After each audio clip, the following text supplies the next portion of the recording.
கர்த்தருடைய பரிசுத்த நாமத்துக்கு மகிமை உண்டாவதாக.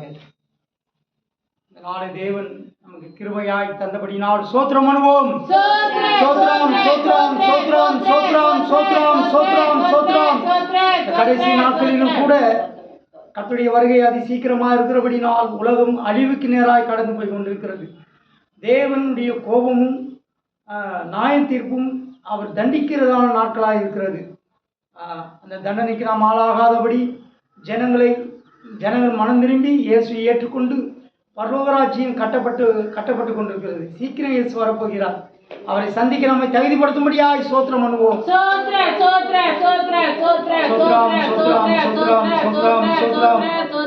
தேவனுக்கு மகிமை உண்டாவதாக. கர்த்தருடைய கிருபையின் மேல் நின்று கொண்டு கர்த்தருடைய வார்த்தையை சொல்லும்படியாக கர்த்தர் கொடுத்த அருமையான தருணத்துக்காக கர்த்தருக்கு தேவனுக்கு மகிமை உண்டாவதாக.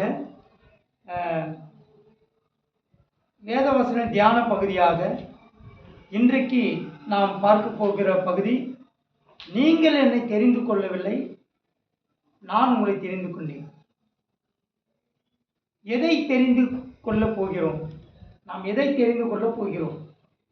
இதுவரைக்கும் நம்ம எதை தெரிந்து கொண்டோம்? எதை தெரிந்து கொள்ளப் போகிறோம்? இன்னும் நாம் தெரிந்து கொள்ள வேண்டிய காரியங்கள் என்ன இருக்கிறது என்று நாம் வேத வசனத்தின் அடிப்படையில் பார்க்க போகிறோம். தேவனுக்கு மகிமை உண்டாவதாக. யோவான் சுவிசேஷம் 15ஆம் அதிகாரம் 16ஆம் வசனத்தை வாசிங்க. நீங்கள் என்னை தெரிந்து கொள்ளவில்லை, நீங்கள் என்னை தெரிந்து கொள்ளவில்லை, நான் உங்களை தெரிந்து கொண்டேன். அல்லேலூயா. நீங்கள் என்னை தெரிந்து கொள்ளவில்லை, நீங்க என்ன தெரிந்து கொள்ள, நான் தான் உங்களை தெரிந்து கொண்டேன். ஆண்டவர் என்ன செய்தாராம்? அவர் தான் நம்மளை தெரிந்து கொண்டார். தேவனுக்கு மகிமை உண்டாவதாக. நீங்கள் என்னை தெரிந்து கொள்ளவில்லை, நான் உங்களை தெரிந்து கொண்டேன். இன்றைக்கு சரியான ஒரு தரிசனம் வெளிப்படுத்தல் நமக்கு இருக்கணும். நம்ம தான் தேவனை தெரிந்து கொண்டேன்னு இல்லை, நம்ம தெரிந்து கொள்ளல. நம்முடைய தேவைக்காக நம்ம அவரை தெரிந்து கொள்ளவில்லை. அவர் நம்ம வேணும்னு நம்ம அவரை தேர்ந்தெடுக்கல, தெரிந்து கொள்ள இல்லை.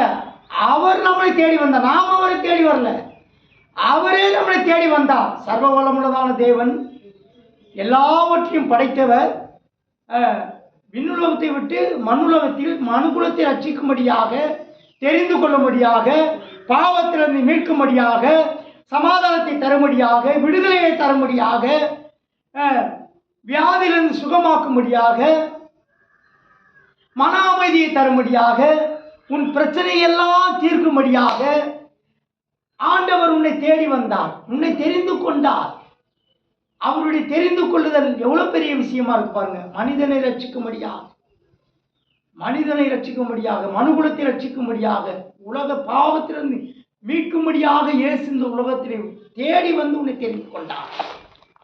எவ்வளோ பெரிய மகிமையான தேவன், எவ்வளோ சர்வவல்லமையான தேவன், எவ்வளோ தாழ்மையாய் அவதரித்தார். விண்ணுலகத்தை விட்டு இந்த மண் உலகத்திலே தாழ்மையின் அவதாரம். நம்மளை தெரிந்து கொள்வதில் அவர் ஒரு ஆர்வம், உன்னை தேடி வந்தார். மனிதனை ரட்சிக்கவும், மனுகுலத்து பாவிகளை மீட்கவும், பாவிகளை ரட்சிக்க, என்ன வசனம்? பாவிகளை ரட்சிக்க மனுஷகுமாரன் வெளிப்பட்டார். பாவிகளை ரட்சிக்க, நாம் பாவிகளாய் இருந்தபடியால் நம்மளை எப்படியாயிரம் நரகத்திலிருந்து மீட்கும்படியாக, நம்மளை விடுதலையாக்கும்படியாக பாவிகளை ரட்சிக்க மனுஷகுமாரன் அவர் தன்னை வெளிப்பட்டார். உன்னை மீட்கவும், உன்னை விடுதலையாக்கவும், உன்னை சுகமாக்கவும், பரலோகராஜ்யத்துக்கு என்று உன்னை ஆயத்தப்படுத்தவும் உன்னை தெரிந்து கொண்டார். நீங்கள் என்னை தெரிந்து கொள்ளவில்லை. ஆண்டவர் சொல்லிட்டார், ஓப்பனாக பேசுறார். நீ என்ன தெரிந்து கொள்ளல, நீ என்ன தேடி வரல, நான் உன்னை தேடி வரேன். ஆண்டவர் ஒவ்வொரு வீடுகளிலும், சமுதாயத்தில், ஊர்களிலும், கிராமந்தோறும், பட்டணந்தோறும் தேடி அவர் தேடி சென்றார். ஒவ்வொரு ஊர்களிலும், கிராமந்தோறும் அவர் பூமியில வாழ்ந்த நாட்களிலே எல்லாரையும் தேடி சென்றார். ஆனாலும் ஏற்றுக்கொள்ள தன் சொந்த ஜனங்களை அவர் சிலுவையில் அறைந்தார். தேவன் தெரிந்து கொண்டது அவரை சிலுவையில் அறையவும், அவரை கஷ்டப்படுத்தவும், அவரை வேண்டாம் என்று வெறுக்கவும், அவரை விட்டு பின்வாங்கும்படியாக தேவன் நம்மளை தெரிந்து கொள்ளவில்லை. அவருக்காகவே நாம் வாழும்படியாக தேவன் நம்மை தெரிந்து கொண்டார். எதை தெரிந்து கொள்ள போகிறோம்? நாம் எதை தெரிந்து கொள்ள போகிறோம்? தேவன் ஏன் நம்மளை தெரிந்து கொண்டார்? அவர் தெரிந்து கொண்ட நோக்கம் என்ன? அப்படியே நம்மளை விட்டுல, எதுக்காக நம்மளை தேடி வந்தார்? வேதத்தில் பார்க்கிறோம் அவருடைய அழைப்பினுடைய ரகசியத்தை. அப்போஸ்தலர்கள் என்றால் அனுப்பப்பட்டவர்கள், அழைக்கப்பட்டவர்கள், தெரிந்து கொள்ளப்பட்டவர்கள், அனுப்பப்பட்டவர்கள், அழைக்கப்பட்டவர்கள். தேவன் பாவிகளை ரட்சிக்கும்படியாக அவர் அழைக்கிறார். தேவனுக்கு மகிமை உண்டானார். பாவிகளை ரட்சிக்க மனுஷகுமாரன் இந்த உலகத்தில் என்ன செய்யலாம்? வெளிப்பட்டார். அல்லேலூயா. பாவிகளை ரட்சிக்கும்படியாக மனுஷகுமாரன் இந்த பூமியில வெளிப்பட்டார். அவர் தெரிந்து கொண்ட ஒரு நோக்கம் இருக்கிறது. தேவன் எதற்காக நம்மளை தெரிந்து கொண்டார்? ஏன் தெரிந்து கொண்டார்? நாம் எதை தெரிந்து கொள்ள போகிறோம்? தேவனுக்கு மகிமை உண்டாவதாக. நீங்கள் என்னை தெரிந்து கொள்ளவில்லை, நான் உங்களை தெரிந்து கொண்டேன். தேவன் நம்மளை தெரிந்து கொண்டார். அதை ஒவ்வொரு கிறிஸ்தவனும் அறிந்து கொள்ள வேண்டும். நாம் இந்த உலகத்திலே நம்மளை தெரிந்து கொண்ட தேவனை தெரிந்து கொள்கிறோமா? அவருடைய ரகசியங்களை அறிந்து கொள்கிறோமா? அவரை உண்மையாய் பின்பற்றுகிறோமா? ஆராதிக்கிறோமா? அவரை தேடுகிறோமா?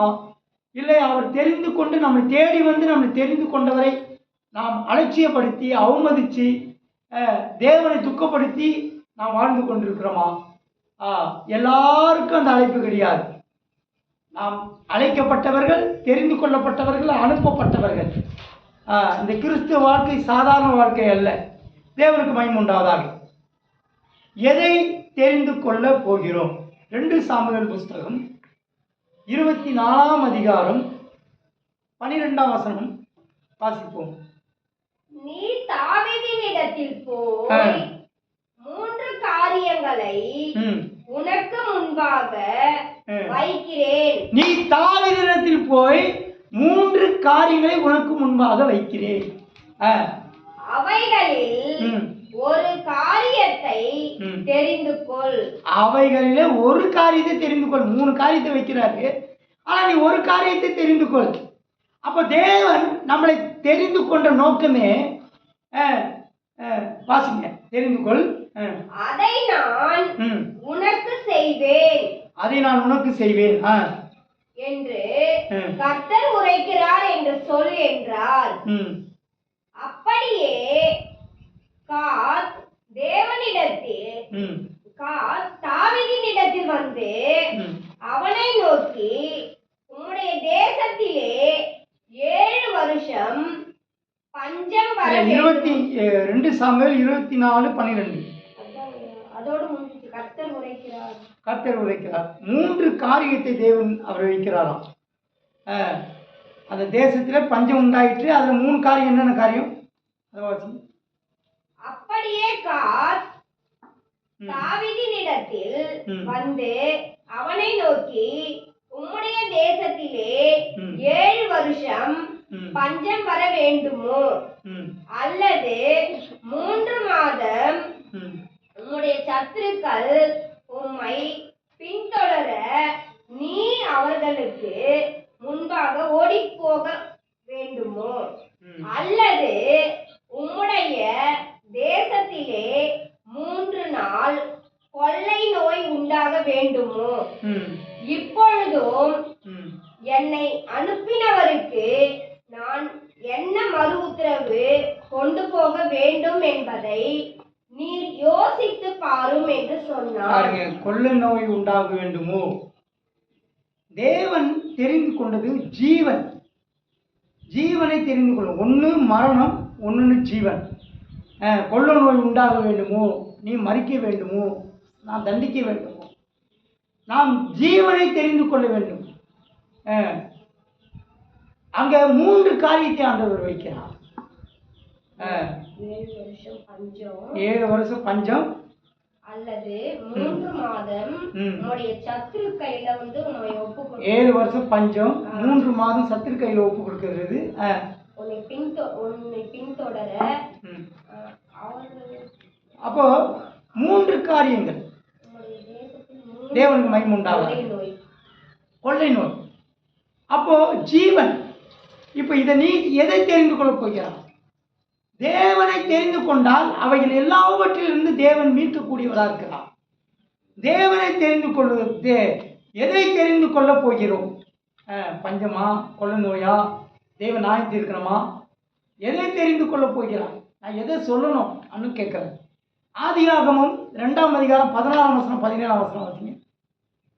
ஆதியாகமம் 2ஆம் அதிகாரம் 16, 17. தேவனாகிய கர்த்தர் மனுஷனை நோக்கி, நீ தோட்டத்தில் உள்ள சகல விருட்சத்தின் கனியையும் புசிக்கவே. நீ தோட்டத்தில் இருக்கிற எல்லா கனிகளையும் புசிக்கலாம். தேவன் யாரை நோக்கி சொல்றாரு? ஆதாமை நோக்கி. நீ தோட்டத்தில் இருக்கிற எல்லா கனியும் புசிப்பா, உனக்கு எல்லா உரிமையும் இருக்கு. ஏதன் தோட்டத்தில் நீ புசிக்கலாம். அப்போ தெரிந்து கொள்ளுதல். அவன் எதை தெரிந்து கொள்றான்? வாசிங்க.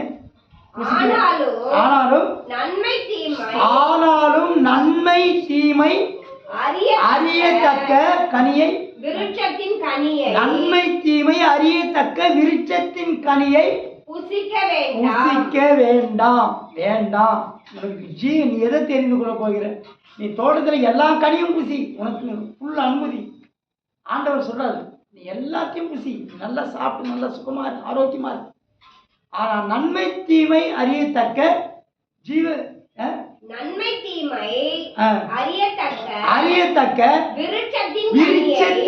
விருட்சத்தின் கனியை புசிக்க வேண்டாம்.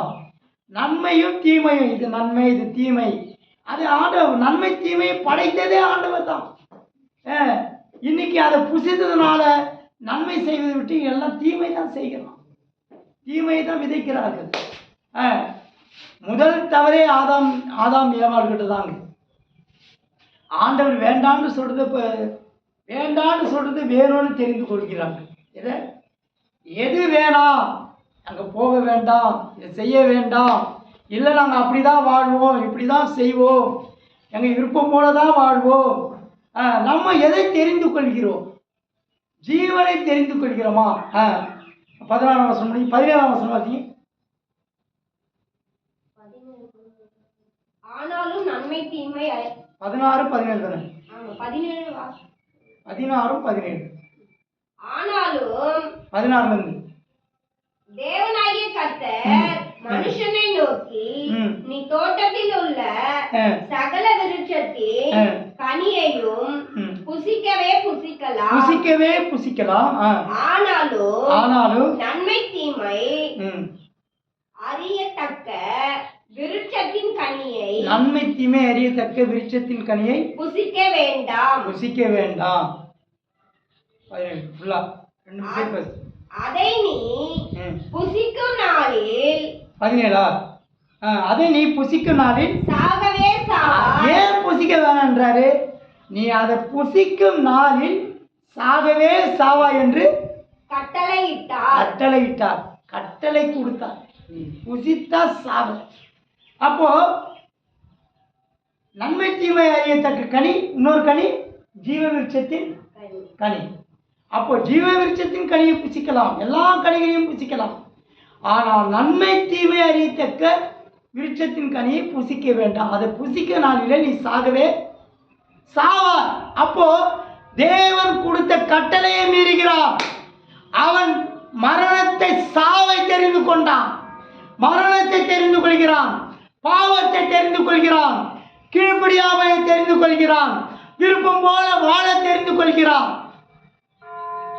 தேவன், நீங்கள் என்னை தெரிந்து கொள்ளவில்லை, நான் உங்களை தெரிந்து கொண்டேன். நீ என்ன தெரிந்து கொள்ளல, நான் தான் உன்னை தெரிந்து கொண்டேன். நீ எனக்கு வேணும். ஆண்டவர் எதுக்காக நம்மளை தெரிந்து கொண்டார்? அவர் பிள்ளையா இருக்கும்படியாக, பரிசுத்தமாக வாழும்படியாக, அப்படி சித்தம் செய்யும்படியாக, பரலோக ராஜ்யத்துக்காக நம்மளை தெரிந்து கொண்டார்.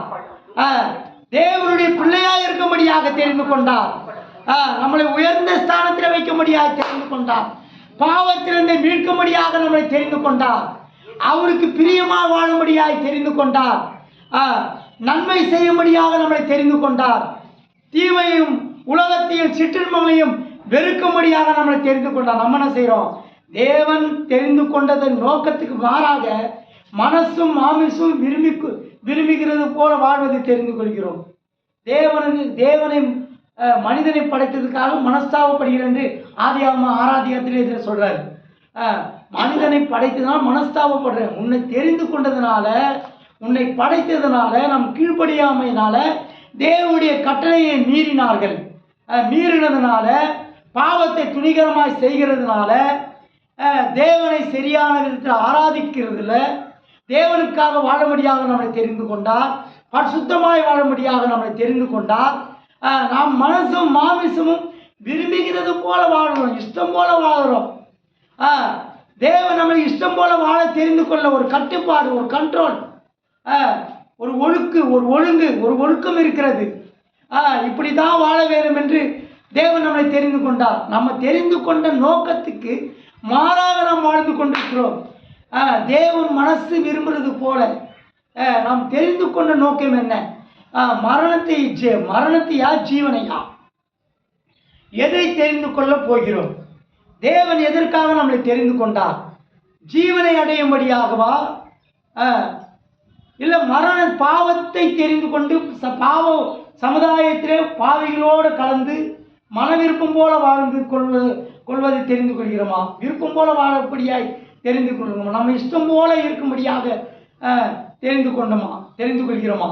நாம் எதை தெரிந்து கொள்கிறோம்? இங்கே கேள்வி அதுதான். தேவனுடைய கட்டளையை மீறுவதை தெரிந்து கொள்கிறோம். ஆதாம் ஏவாள் தேவனுடைய கட்டளையை மீறினார்கள். நீ சாகவே சாவாய், மரணத்துக்கு ஒப்புக்கொள்றாய். இன்னும் விசேஷமாக சொல்ல போனால், தேவன் தெரிந்து கொள்வதற்கு மாறாக நாம் வாழவே கூடாது. இப்போ நம்ம கூட என்ன செய்கிறோம்? உலகத்தில் நம்ம என்ன செய்கிறோம்? ஒரு நிமிஷம். இப்போது ஒரு திருமணம் நினச்சிங்களேன், நல்ல மனைவியே தெரிந்து கொள்ளுதல். தேவனுக்கு மகிமை உண்டாவதாக. நல்ல மனைவியை தெரிந்து, அப்போ சரியான மனைவி அமையவிட்டால் அந்த கணவனுடைய வாழ்க்கை நரகமாகிடும். அப்போ சரியான தேர்ந்தெடுத்தல், தெரிந்து கொள்ளுதல், சரியான ஒரு அறிவு, சரியான ஒரு பகுத்தறிவு. அதுபோல் நாம் எதை தெரிந்து கொள்கிறோமோ, சொர்க்கமோ நரகமோ நம்மக்கிட்ட தான் இருக்குது. நம்ம வாழ்க்கையை நம்மளே கெடுத்து கொள்ளக்கூடாது. நல்ல விஷயங்களை தெரிந்து கொள்கிறோம், நல்ல காரியத்தில் செயல்படணும். நீங்கள் என்னை தெரிந்து கொள்ளவில்லை, நான் உங்களை தெரிந்து கொண்டேன்.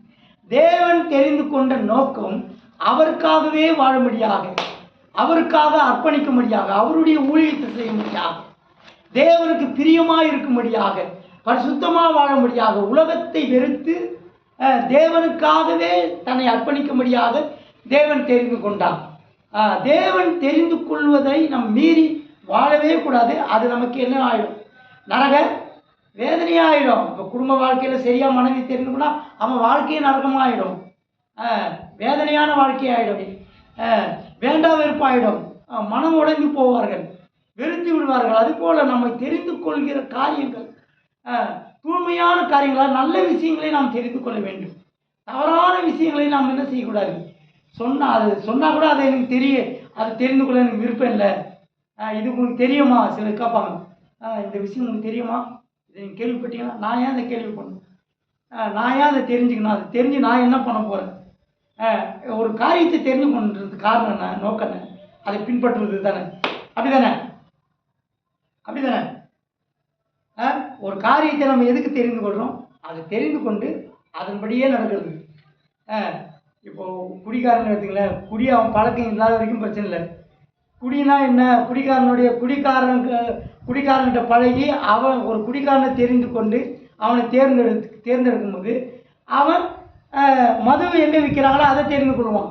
இல்லை கேட்டு தெரிஞ்சுப்பான், இது எங்கே கிடைக்கும்,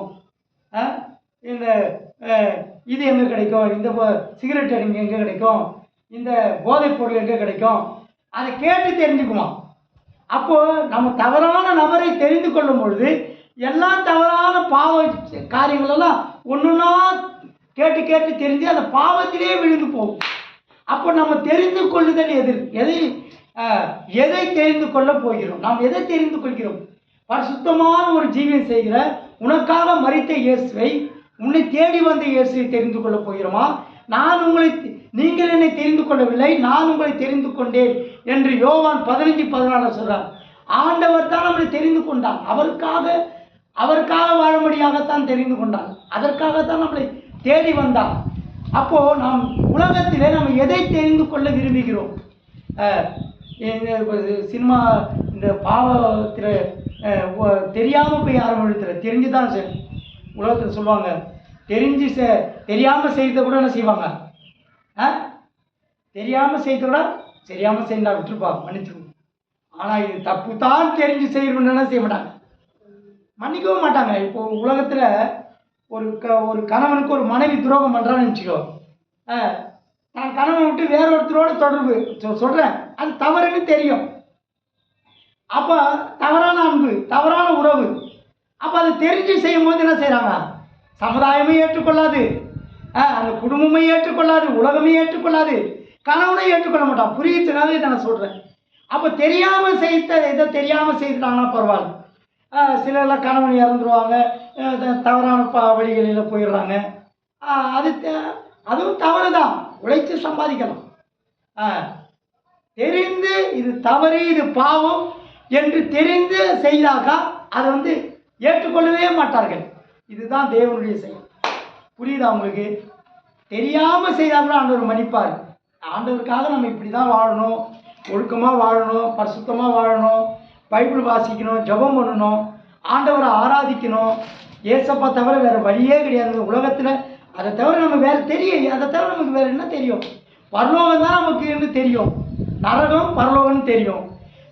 பரலோகத்தை விட்டுட்டு நரகத்தை நாம் தெரிந்து கொண்டா நம்ம என்ன செய்ய முடியும்?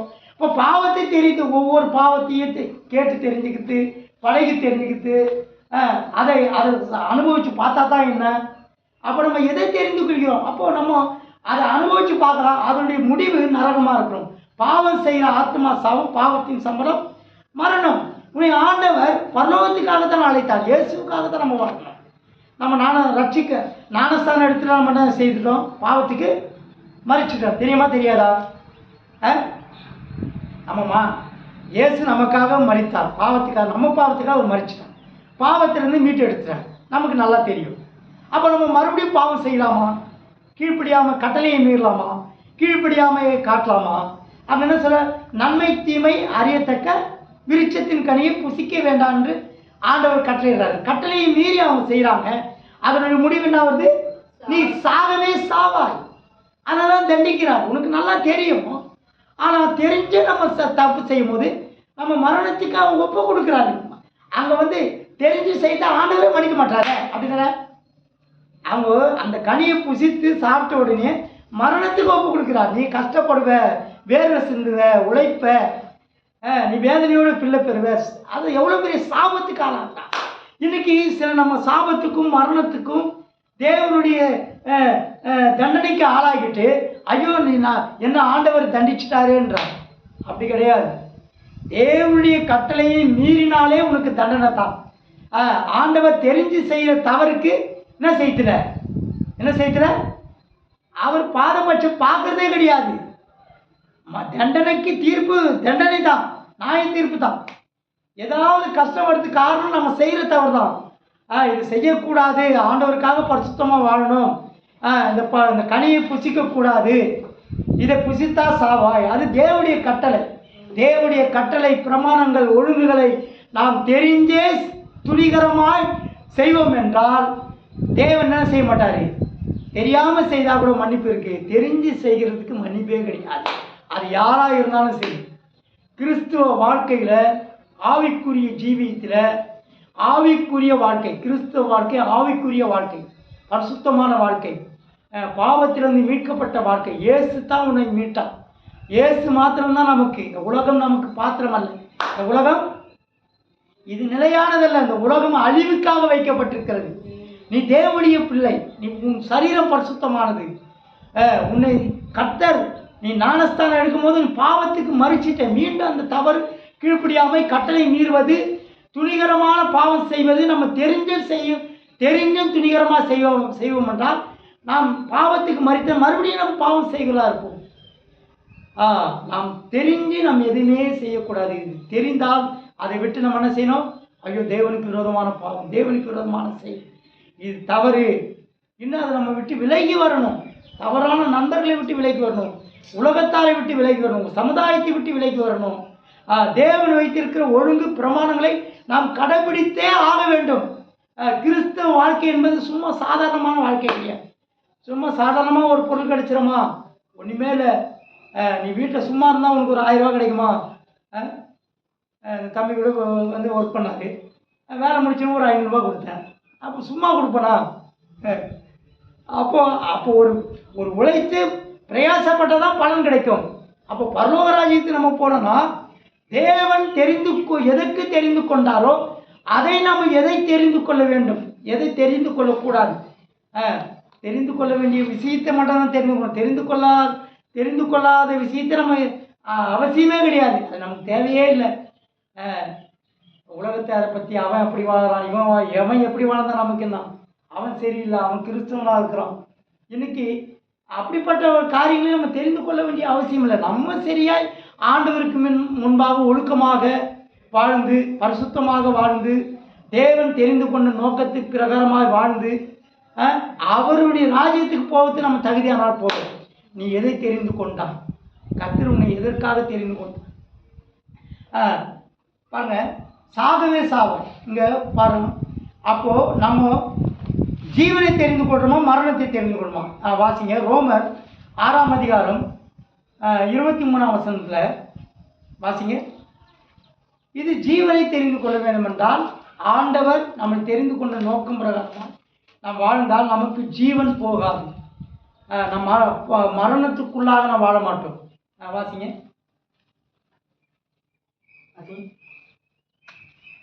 ரோமர் 6ஆம் அதிகாரம் 23ஆம் வசனம். பாவத்தின் சம்பளம் மரணம், தேவனுடைய கிருபை வருமோ நம்முடைய கர்த்தராகிய இயேசு கிறிஸ்துவினால் உண்டான நித்திய ஜீவன். இங்க ஜீவனை தெரிந்து கொள்ளுதல். நம்ம ஆதியாகமத்தில் யோவானெல்லாம் பார்த்தாக்கா ஜீவனை தெரிந்து கொள்ளுது. மறுபடியும் அந்த யோவான் 5:24 வாசிங்க. அது ஜீவனை தெரிந்து கொள்ளுதல். நீ ஜீவனை தெரிந்து கொள்றியா, மரணத்தை தெரிந்து கொள்றியா? இதுதான் கேள்வி. ஆண்டவர் சொல்றான், நீங்கள் என்னை தெரிந்து கொள்ளவில்லை, நான் உங்களை தெரிந்து கொண்டேன். தேவன் எதுக்கு நம்மளை தெரிந்து கொண்டார்?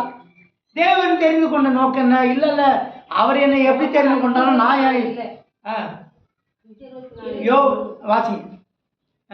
என் வசனத்தை கேட்டு எதை கேட்டு?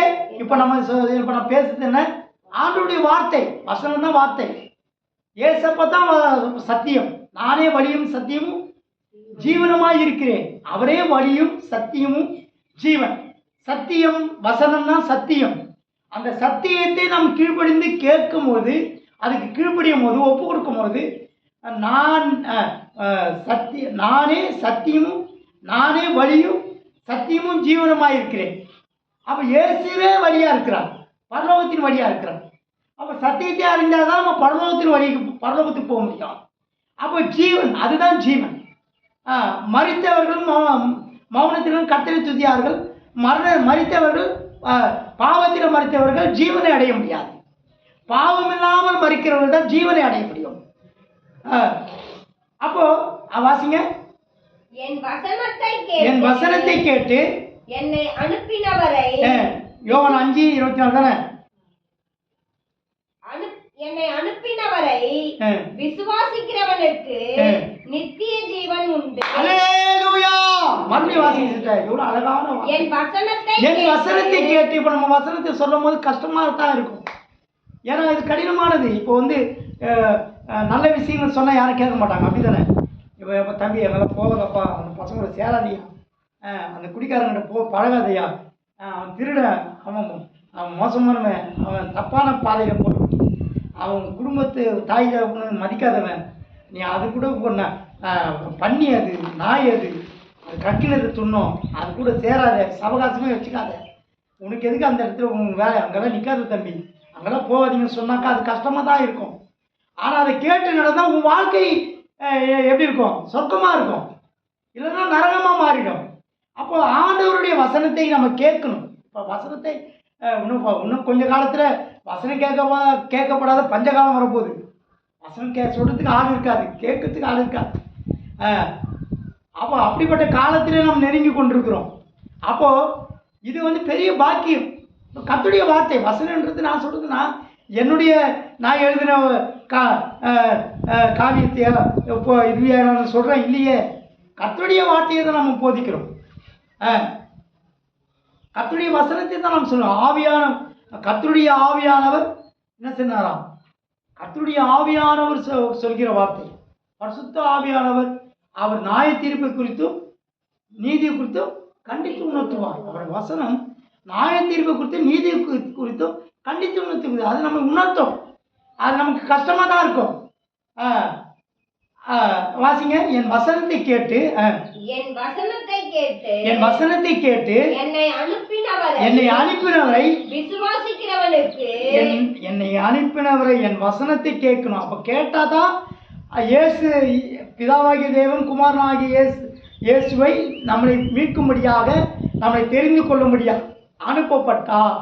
நீங்கள் என்னை தெரிந்து கொள்ளவில்லை, நான் உங்களை தெரிந்து கொண்டேன். என் வசனத்தை கேட்டு என்னை அனுப்பினவரை விசுவாசிகளுக்கு என்ன உண்டாகுமா? நித்திய ஜீவன் உண்டு. நித்திய ஜீவன் உனக்கு அழிவே கிடையாது. ஆண்டவர் உன்னை தெரிந்து கொண்ட நோக்கமே அதுதான். நீ நித்திய ஜீவன். உனக்கு என்ன ஜீவன்? இந்த பூமியினுடைய வாழ்க்கை கொஞ்ச காலம் தான். இப்போதான் நான் நிற்கிறேன், பேசுகிறேன், இங்கே உட்காந்துருக்கீங்க. நாளைக்கு இருப்போமான்னு தெரியாது. கொஞ்ச கால வாழ்க்கை. இந்த பூமியின் வாழ்க்கை கொஞ்ச கால வாழ்க்கை. இந்த உலகத்தில் நம்ம சரீரத்தில் உடம்புல அந்த ஜீவன் இருக்கிற வரைக்கும் தான் நித்திய ஜீவன். அதை நம்ம பாவத்தை தெரிந்து கொண்டு வசனத்தை கேட்டு அதை கை கொள்ளாமல், அது வசனத்தை கேட்டு கை கொள்ளும் தான் நித்திய ஜீவன். அப்போ நித்திய ஜீவனை நம்ம தான் இழக்கிறோம். கை கொள்ளாவிட்டால் அதை இழந்துருவோம், அதை பின்பற்றாவிட்டால் இழந்துருவோம். அது கேட்கறதுக்கு கஷ்டமாக தான் இருக்கும். எப்படி இருக்கும்? கடினமானதாக இருக்கும். உனக்கு நித்திய ஜீவனை தரும்படியாக தேவன் தெரிந்து கொண்டார். யோவான் 15:16 அதுதான் சொன்னார். எதுக்காக? நீங்கள் யோவான் 15:16 நீங்கள் என்னை தெரிந்து கொள்ளவில்லை, நீ ஆண்டவரை தெரிந்து கொண்டு வந்தா உட்காந்துருக்கோம் இல்லையா? அப்படியா? ஆண்டவரை தெரிந்து நான் நிமிந்து பாருங்க. நீங்க ஆண்டவரை தெரிந்து கொண்டீங்க. ஆண்டவரை தெரிந்து கொள்ளணும் தெரியும். சகையை கூட ஆண்டவர் தெரியும். அவர் எப்படிப்பட்டவரை பார்க்க வகை தேடினான். ஆனால் ஆண்டவர் சகையை தெரிந்து கொண்டான். இன்னைக்கு உன் வீட்டில் ரட்சிப்பு வந்து நான் உன் வீட்டில் நான் தங்க போகிறேன், சாப்பிட போகிறேன்ற இதுதான் தெரிந்து கொள்ளுது. அழைப்பு. சகவே இறங்கி வா, இன்னைக்கு நான் வீட்டுக்கு வரேன் அப்படின்ற கர்த்தர் நம்முடைய இருதயமாகி வீட்டில் ஆலயத்தில் அவர் தங்கிறார். வந்தால் தெரிந்து கொண்டான், உன்னை தெரிந்து கொண்டான். நீ தெரிந்து கொள்ளப்பட்டவர்கள் எல்லாருமே வராங்க இல்லைல்ல? தெரிந்து கொள்ளப்பட்டவன் தான் இங்கே வர முடியும், உட்கார முடியும். பரலோகத்தை பற்றி தெரிந்து கொள்ளப்பட்டவர்கள் நம்ம யாரு? அந்த வசனத்தை என்ன சொல்றது? நித்திய ஜீவன். நித்திய ஜீவன் உண்டு. நித்திய ஜீவன் உன்னுடைய எதுக்கு தேவனை தெரிந்து கொண்ட? சும்மா ஏதோ கடமைக்காக, ஏதோ ஆண்டவர் நம்மளை நான் அவரை தெரிஞ்சுக்கிட்டா அவர் என்ன தெரிஞ்சுக்கிட்டாரு, ஏதோ உட்காந்து போகிற வாழ்க்கை இது இல்லை. நீ ஆண்டவர் உன்னை தெரிந்து கொண்டது, நீ ஆண்டவரை தெரிந்து கொண்டது என்ன ஜீவன்? நித்திய ஜீவன், அழியாத ஜீவன். நித்தியமா நரகம், நித்தியமா பரலோகம் ராஜ்யம். நரகத்திலேயும் நித்தியமான அழிவு கிடையாது. அங்கே எவ்வளோ நம்ம பாவத்தை உலகத்தை இஷ்டம் போல வாழ்வதை தெரிந்து கொண்டு மனசு மாம்சம் விரும்புறது போல வாழ்ந்துக்கிட்டே இருந்தால் அதுக்குரிய வாழ்வு அழிவு, நரகம், வேதனையாக இருக்கும். அதெல்லாம் நம்ம உணர்ந்தா ஆண்டவரை விட்டு விடவே மாட்டோம். ஏசப்பா இது வேணாம், எனக்கு பரலோகம் போதும், ரட்சிப்பை பாதுகாத்துக்கொள்ளும். நம்ம மனம் திரும்பிட்டோம், பாவத்தை விட்டுட்டோம். பாட்டுகள், பாவத்தை நேசிக்க நான் இனி செல்வேனும், பாவத்தை செய்ய நான் செல்வேனும். நம்ம தேவன் தெரிந்து கொண்ட நோக்கமே பரலோகத்துக்காகத்தான். உலக ஆதாயத்தை எதெல்லாம் தரும் ஆண்டவர், உலகத்து காரியத்தெல்லாம் தருவார், உலகத்தின் மேன்மையை தருவார். ஆனால் உன்னுடைய ஆத்மா விளையாடுகிறது. எப்படிப்பட்டது? ஆத்மா மீட்பர். ஆத்மாவை நான் மீட்க முடியாது, நான் பாஸ்டர் தான். ஆனால் உன் ஆத்மாவுக்கு நான் உத்தரவாதி. ஆனால் உன் ஆத்மாவை மீட்பது இயேசு. நீ உன் ஆத்மா ஒரு ஆடு கெட்டு போனால் கூட வழி தவறி பின்வாங்கி போனால் அது பின்மாற்றத்திலிருந்து விடுதலையாக்கவும் கொண்டு வரவும் பாவத்திலிருந்து மீட்கவும் நீ செய்வது தவறு. ஆண்டவர் தான் உண்மையான தேவன், பரலோக ராஜ்யம் தான் உண்மையானது. தேவன் உன்னை பரலோகத்துக்காக நித்திய ராஜ்யத்துக்காக தெரிந்து கொண்டா நரகத்துக்கு போகாதே. உலகத்தை தெரிந்து கொள்ளாதே. உலக பாவ இன்பமாகத்தான் இருக்கும், சிற்றின்பமாகத்தான் இருக்கும். அது வேதனையா சூழ்நிலையை கொண்டு போய்விடும், அது நரகமாய் மாறிவிடும். அங்க அழிவே கிடையாது. அது எப்படி? நித்திய ஜீவன். அங்க பரலோகமும் நித்திய ஜீவன் உள்ளது. நரகத்திலே நித்தியமா அழிவில்லாத ஐயோ அங்க புழு சாகாதான். அங்க என்ன செய்யாது? புழு சாகாது. அங்க உயிர் கொஞ்சம் நெருப்பட்டாலும் நம்மளை தாங்க முடியல. நல்லா உணர்ந்துங்க. ஏசப்பாவை விட்டுட்டு இயேசுவை வெறுத்துட்டு அவர் தெரிந்து கொண்டதை நம்ம அலட்சியப்படுத்துவோம் என்றால் நம்முடைய புழு சாகாது. அது கொடுமையான தண்டனையாக நீ சாகவே சாவாய் என்று சொல்றார். ஆதாம் ஏவாளை பார்த்து ஆண்டவர் சொல்கிறார், நீ என்னை நான் உன்னை தெரிந்து கொண்டேன், ஆனால் நீயோ நன்மை தீமை அறியத்தக்க கனியை தெரிந்து கொண்டாய், பாவத்தை தெரிந்து கொண்டாய், கீழ்ப்படியாமை காட்டினாய், கட்டளையை மீறினாய், உன் விருப்பம் போல வாழ்ந்தாய், உன் இஷ்டம் போல வாழ விருப்பம் போடுதான், உன் மனசும் மாமசமும் வாழ்வதை போல நீ வாழ விரும்பினபடியால் நீ பாவத்தை இஷ்டம் போல வாழ தெரிந்து கொண்டபடினால் நீ சாகவே சாவாய். எவ்வளவு பெரிய தீர்ப்பு பாருங்க. மீட்பே கிடையாது. தேவன் கொடுத்த தண்டனை தான். செத்து போங்க. தேவன் இன்னைக்கு நம்மளை பார்த்து கேட்கிறார், நீ எதை தெரிந்து கொள்கிறான்? ஜீவனையா மரணமா? வாசிங்க ரோமர் 6ஆம் அதிகாரம் 23ஆம் வசனம் வாசிங்க.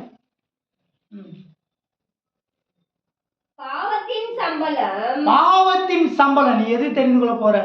பாவம் செய்யறோம், கீழ்ப்படியாமை, தேவனுக்கு பிரியம் இல்லாத வாழ்க்கை, தவறான நட்புகள், இந்த உலகத்தில் பார்த்தா வேசித்தனம், விபச்சாரம், தேவையில்லாத உறவு, தேவனுடைய அன்பை மீறி அந்நிய அன்பு, நம்ம தேவனை மட்டும் அன்பு, பாவத்தை, இதெல்லாம் பாவம்.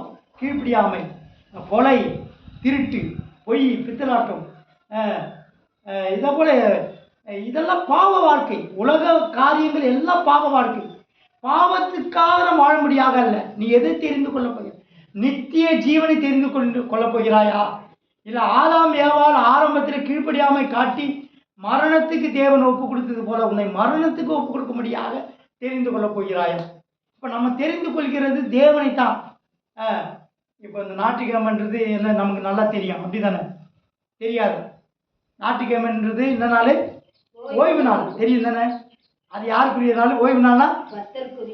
இது ஆண்டவர் ஆறு நாள் எல்லாத்தையும் படைச்சிட்டு 7ஆம் நாள் ஓய்ந்திருந்தால் அதை பரிசுத்த நாள். இது என்ன நாள்? அப்போ நம்ம அசுத்தமான காரியங்களை செய்யலாமா? அப்போ பரிசுத்த நாளை நம்ம அவமதிச்சா, கட்டளையை மீறினா, இப்போ கூட வந்தாங்க அதனால தான் போட்ட விடுமான்னு. அப்போ அப்படி போகிறதுக்கு கட்டளை மீறுறது தான். பரிசுத்த நாளை, தேவன் ஓய்வு நாளை, ஆண்டவருடைய நாளை, அதனால போய் அங்கே போகிறேன், பிள்ளைய பார்க்க போகிறேன், இதை பண்ண போகிறேன், கல்யாணத்துக்கு போகிறேன், கர்மாந்து போகிறேன். நாங்கள் தான் கல்யாணத்துக்கு இங்கேருந்து மெட்ராஸ் எவ்வளோ கஷ்டப்பட்டு போகிறோம் தெரியுமா? வேறு வழியில் வேறு யாராவது இருந்தால் கூட விட்டு போயிருப்பேன். அவங்க சொன்னாங்க, நீங்கள் சர்ச்சுக்கெல்லாம் போகக்கூடாது, நீங்கள் எங்ககிட்ட தான் வரணும், ரொம்ப வேண்டி. முதலாவது சர்ச்சு கல்யாணமாவது, கல்யாணத்தை யார் வேணாலும் பண்ணிட்டோம். அது நாம் கல்யாணத்தை நானாக தாலி விட போகிறேன். வந்து சாப்பிட்டு மொய் விட வாங்கிட்டாங்க. யார்கிட்டையும் வாங்கல, பணக்காசு. நீ யாராவனா இரு, எனக்கு நான் தெரிந்து கொண்டது தேவனை. அல்லேலூயா. அவர் என்னை தெரிந்து கொண்டார். நான் ஒன்றும் இல்லாத இருந்தேன், நான் நிம்மதி இல்லாத இருந்தேன், மன அழுத்தத்தில் இருந்தேன், யாரை விசாரிக்கவும் நாதி இல்லாமல் கதி இல்லாமல் இருந்தேன். அப்படிப்பட்ட என்னை தெரிந்து கொண்டார். என்னை நல்ல நிலைமையில வச்சிருக்கிறார். என்னை அவர்கள் கண்களுக்கு முன்னாக உன்னை மேன்மையாக வைப்பேன். உன் கடன் உனக்கு மன அழுத்தத்திலிருந்து விடுதலை ஆக்கியிருக்கா. உன்னை எப்படியெல்லாம் தெரிந்து கொண்டு உன்னை இவ்வளவாய் மேன்மைப்படுத்தியிருக்கும் போது உன் இஷ்டம் போல கல்யாணத்துக்கு தெரிந்து கொடுத்து, சொந்தக்காரங்க வீட்டுக்கு போகிறது, எதெல்லாம் தெரியும், தேவனுக்கு வேண்டாத விஷயத்தெல்லாம், எதெல்லாம் தேவையில்லாத காரியத்தெல்லாம் தெரிந்து கொண்டு அங்கெல்லாம் இஷ்டம் போல போனால் தேவனுக்கு கோபம் வருமா? தேவன் படைத்த நாள், தேவனுக்குரிய நாள் என்ன செய்யணும்? ஆண்டவருக்கு தான் கொடுக்கணும். நான் கட்டாயப்படுத்தலை. கட்டாயமே கிடையாது. இதுதான் பிரமாணம், ஒழுங்கு, கட்டளை. 7ஆம் நாள் என்ன நாள் தம்பி? எபி என்ன ஓய்வு நாள்? என்ன நாள்? தேவனுடைய சொல்லு. பைபிளை வாசிக்கிறீங்களா? வாசிக்கணும். இது தேவனுடைய நாள். எனக்கே தெரியாது இது, அப்படிதானே? எனக்கு தெரிஞ்ச வரைக்கும் எங்கள் அப்பா குருசாமி கானா பாட்டு பாடுறது, போகிற முறைலாம் கிண்டல் பண்ணுறது, ஜாலியாக சுற்றுறது, அப்பா அம்மாவை எதிர்த்து நிற்கிறது, கீழ்ப்படியாமல் காட்டுறது, அப்படியே இங்கே போய் திண்ணை மேலே உட்காந்து பசங்களோடு சேர்ந்து பாட்டு பாடுறது, கிண்டல் பண்ணுறது, பரியாதை, இதை தான் நான் தெரிந்து கொண்டு வரேன். இதெல்லாம் என்னை மீட்டெடுத்து என்னை நல்ல நிலைமையில வச்சு என்னை உயர்ந்த அந்த வாடகை வீட்டில் கூட விளக்கு இல்லாத வீடு, கரண்ட்டு கிடையாது, மண்ணெண்ணெய் விளக்கு, அதில் தான் வச்சு படிப்பேன். குளிக்கிறதுக்கு பாத்ரூம் கிடையாது, ரோட்டு கோளாத, இப்படியெல்லாம் ஒரு ரசிக்கப்படாத நாட்கள் வாழ்ந்த வாழ்க்கை. இன்றைக்கி ஆண்டவர் இவ்வளோ நல்லா சொந்தமாக இடம் கொடுத்து நல்ல நிலைமையை வச்சு நல்ல உயர்ந்த ஸ்தானத்தில் உன்னை உயர்ந்த அடைக்கிறதத்தில் வைப்பேன். நீ இப்பொழுது இருக்கிறதை காட்டிலும் 1000 மடங்கு அதிகமாக முடியும். இப்பொழுது இருக்கிறதை பார்க்கிறோம். 1000 மடங்கு உன்னை ஆசீர்வதித்து உன்னை தெரிந்து கொண்டு, நீங்கள் என்னை தெரிந்து கொள்ளவில்லை, நான் உங்களை தெரிந்து கொண்டேன், உன்னை வச்சிருக்கும் போது நாம் தேவையில்லாத விஷயத்தெல்லாம் தெரிந்து கொண்டு, தேவனுக்கு விருப்பமில்லாத காரியத்தெல்லாம் தெரிந்து அதை நம்ம பின்பற்றினா ஆண்டவர் நம்ம தண்டிப்பாரா? தண்டிக்க மாட்டாரா? கோபம் வரமா வராதா? கண்டிப்பாக வரும். கர்த்தருடைய கட்டளையே மீறுவதே பாவம், கற்பனை. நீ உன்னை நேசிப்பது போல பிறரை நேசிப்பாயாக. நம்ம முதல்ல நம்மளை நேசிக்கணும். அப்போதான் நம்ம பிறரை நேசிக்க முடியும். கிறிஸ்துவனுடைய அன்பு உனக்குள்ள இருக்கு. நீ அந்த கிறிஸ்துவனுடைய அன்பை வெளிப்படுத்தணும். உன் மூலியமா ஒரு 4 பேர் ரசிக்கப்படணும். ஐயோ நீ வேணா கிறிஸ்தவனா, நீ இப்படி வாழலாம், இப்படி இருக்கிறானே அப்படின்னு நம்ம சாட்சி செய்யக்கூடாது, கெட்டு போக கூடாது. அல்லேலூயா. தேவன் நம்மை தெரிந்து கொண்டது தேவனுக்காக வாழ முடியாது. ஆண்டவர் நம்மளோட நல்லா பேசுவாருங்க, உணர்த்துவார். இது தப்பு, ரைட்டு, அப்படிதானே? ஆமென். அல்லேலூயா. நெருப்புன்னு தெரியுது, தெரியல, என்ன தெரியுமா தெரியாதா? நெருப்பு சுட்டா தொட்டால செய்யும், சுடும், சுட்டரிக்கும், அது வேதனையா இருக்கும். அப்போ அது பாவம் தெரிஞ்சது செய்யறனா அது எவ்வளவு பெரிய துணிகரம். அது யார் தப்பு? நெருப்புன்னு தெரிஞ்சு நீ இப்போ நெருப்பு தொட்டா அது உன் தப்பு தானே. அப்போ இது பாவம், இது குடி, இது வெத்தலைப்பாகு, இது போதை பழக்கம், இது கெட்ட உலகம், இதெல்லாம் பாவமான காரியங்கள். கீழ்ப்படியாமை பாவம், தேவனை கட்டளை மீறுவது பாவம், தேவனை ஆராதிக்காது இருக்கிறது பாவம், பைபிள் வாசிக்காது இருக்கிறது தவறு, அதிகாலையில் என்னை தேடிகள் கண்டறிவார்கள் தெரியும். நீ அதிகாலையில் தேடுறியா? அனுதினமும் வேதம் வாசிக்கணும், ஜெபிக்கணும் தெரியும், ஆனால் ஜெபிக்கிறதே இல்லை. இப்போ இதெல்லாம் தெரிஞ்ச நம்ம என்ன செய்வதில்லை, நாம் தெரிந்து கொள்வதில்லை. பாவத்தை தெரிந்து கொள்கிறோம். நம்ம வாசிங்க ரோமர்ல நம்ம எதை தெரிந்து கொள்கிறோமோ அதுதான் நம்ம பின்பற்ற முடியும். அப்போது இதெல்லாம் நம்ம தேவன் தெரிஞ்சோம், நம்ம தேவனை ஆராதிக்கணும். அதெல்லாம் தெரியல. ஓய்வு நாள், கர்த்தருடைய நாள், கர்த்தரை ஆராதிக்கணும், இந்த நாளில் நம்ம இஷ்டம் போல வாழக்கூடாது, இதெல்லாம் எனக்கு முன்னாடி தெரியாது. எல்லாத்தையும் தெரிஞ்சு கொண்டு அதை பின்பற்றுகிறோம். இன்னைக்கு வாழ்க்கை நல்லா இருக்கு. அல்லேலூயா. கர்த்தரை தேடுகிறவர்கள் ஒருபோதும் என்ன செய்தில்லை, என் ஜனங்கள் ஒருபோதும் வெட்கப்பட்டு போவதில்லை. போன வாரத்தில் நான் பிரசங்கம் பண்ணல, அந்த கர்த்தருடைய வார்த்தை என்ன சொன்னார்? நான் கொடுக்கும் தேசத்துக்கு நீங்கள் போங்க. இஸ்ரவேல் எல்லாரும் எழுந்து, அப்படிதானே, எழுந்திருத்து நான் கொடுக்கும் தேசத்துக்கு போங்க. கர்த்தர் உன்னை தெரிந்து கொண்டதே அவர் உனக்கு தேசத்தை கொடுக்கும்படியாக, பரலோக ராஜ்யத்தை கொடுக்கும்படியாக, சமாதானத்தை கொடுக்கும்படியாக. அவர் தெரிந்து கொண்ட நோக்கமே அதுதான்ப்பா. இந்த உலகத்தில் நம்ம எதை வேணால் சம்பாரிச்சிடலாம், நம்ம சொல்லலாம், 100 ஏக்கர் எல்லாமே தெரிஞ்சிடலாம். பெரிய பெரிய இப்போ உண்மையாகவே அம்மா இறந்தாங்க, அவங்க எத்தனையோ சொத்து இவ்வளோ, அவங்களுடைய செருப்பே என்ன தங்கமா, கடைசியாக அதில் ஒரு மூடி ஒரு இன்ச்சு கூட கொண்டு போகல, ₹1 கூட கொண்டு போக முடியாது. நெத்தியில் ஓட்டுற ₹1 கூட உலகத்தை சொல்லுவோம், கொண்டு போக முடியாது. அவங்க தெரிந்து கொண்டதுலாம் உலக ஆதாயம். ஒருவன் உலகம் முழுவதும் ஆதாயப்படுத்தி கொண்டாலும் தன்னைத்தானே கெடுத்து. அப்போ ஒருத்தன் உலகம் முழுவதும் ஆதாயப்படுத்துறான். இது ஏன் சொத்து, இன்னொரு இடம், இப்போ இங்கே ஒரு இடம், இங்கே மானாமதியில் ஒரு இடம், குப்பத்தூரில் ஒரு இடம், செங்கல்பட்டில் ஒரு இடம் பக்கத்தில் இருக்குது. உலகம் முழுவதும் ஆதாயப்படுத்தி நீ உலகம் முழுவதும் போ. மதுரை, திருச்சி, டெல்லி, பாம்பே, கல்கத்தா, டெல்லி எல்லாத்துக்கும் போ. உலகம் முழுவதும் ஆதாயப்படுத்தி. ஆனால் தன்னைத்தானே கெடுத்து தன் ஜீவனை நஷ்டப்படுத்தினால் அவனுக்கு லாபம் என்ன? ஏசு தான் நமக்கு எல்லாம். அல்லேலூயா. ஏசு தான் நம்ம. அதுக்காக தான் தேவன் நம்ம தெரிந்து கொண்டார். பரலோக ராஜ்யம் தான் நிரந்தரமானது. அதை மட்டும் நம்ம இழந்துடவே கூடாது. நீ தெரிந்து அதை விட்டுட்டா என்ன செய்ய முடியாது. ஒரு இமை பொழுது தாங்க. கர்த்தருக்காக கர்த்தர் தெரிந்து கொண்ட நோக்கத்தை அறிந்து அவருக்காக பரிசுத்தமாய் சத்தியத்தை சத்தியமாய் பின்பற்றி ஒழுக்கமாய் வாழ்ந்து பரிசுத்தமான ஒரு ஜீவியம் செய்து எப்போ ஒரு பாட்டுக்காரன், எப்போ என் பொன்முகம் நான் காணும், அப்போ என் அகிலமும் கிளேசங்கள் நீங்கும், தாமசமும் அறிவனும் என் காந்தனே. அப்போ எப்போ உன் பொன்முகம் நான் காண்பேன். அவருடைய வருகையை நோக்கி இருக்கணும், ஆயத்தமாக இருக்கணும். ஒரு செகண்ட், ஒரு இமை பொழுதுல, ஒரு செகண்ட் கூட இல்லை, இமை பொழுதுனா கண்ணை மூடி தடுக்கிறதுக்குள்ள நமக்கு பரலோகத்துக்கு போயிடுவோம். அல்லேலூயா. இயேசு சீக்கிரம் வரப்போகிறார். அதனால தான் ஆண்டவர் நியாயம் தீர்க்கிறார். அப்படியே தண்டனை. உங்களுக்கு ஒன்று தெரியுமா? கேள்விப்பட்டீங்களா? இது வரைக்கும் இல்லாதது. பள்ளிக்கூட பசங்க, காலேஜ் ஸ்டூடெண்ட்ஸுங்க, பள்ளிக்கூட பிள்ளைகள் 15-13 வயசு பசங்க தான் 7000 பேர். என்ன நோய்? கேள்விப்பட்டீங்களா? இது வரைக்கும் இல்லாதது. ஏன்னா கடைசி காலம். பல விதங்களில் நான் இருக்கிறார். மனுஷனுக்கு அறிவு 17 வயசு பையன் என்ன தப்பு பண்ணியிருப்பான்? அது எப்படி வந்தது? கிரகிக்க முடியாது, அறிந்து கொள்ள முடியாது. தேவனுடைய நியாய தீர்ப்பு. பாவத்தை தெரிந்து கொண்டு பாவத்துக்கு துணிகரமாய் வாழ்கிற வரைக்கும் தேவன் மரணத்துக்கு ஒப்பு கொடுக்கிறான். நீ சாகவே சாவாய். அது எய்ட்ஸ் வருமோ, கொள்ளை நோய் வருமோ, கொரோனா வருமோ, பூமி அதிர்வு வருமோ, புயல் வருமோ, சுனாமி வருமோ, எது வருமோ தெரியாது. மண் சரிவு வருமோ, கிராமமோ மூடி போகுமோ, தேவனுடைய கோபம் பற்றி எறிந்து கொண்டிருக்கிறது. சாகவே சாவாய். எவ்வளோ தேவனுக்கு விரோதமாய் நம்ம வாழ்கிறோமோ அவ்வளவோ நமக்கு நியாயம் இருக்கு. இங்கே பாருங்க, ரோமரில் வாசிங்க 6:23 வாசிங்க, சீக்கிரம் வாசிங்க. பாவத்துக்கு சம்பளம் இருக்குப்பா. நீ வேலைக்கு போனா சம்பளம். அதை போல பாவத்தின் சம்பளம். நீ எதை தெரிந்து கொள்ள போகிறாய்? ஜீவனை தெரிந்து கொள்ள போகிறாயா, இல்லை மரணத்தை தெரிந்து கொள்ள போகிறாய்? இது ரெண்டும் நம்மகிட்ட தான் இருக்கு.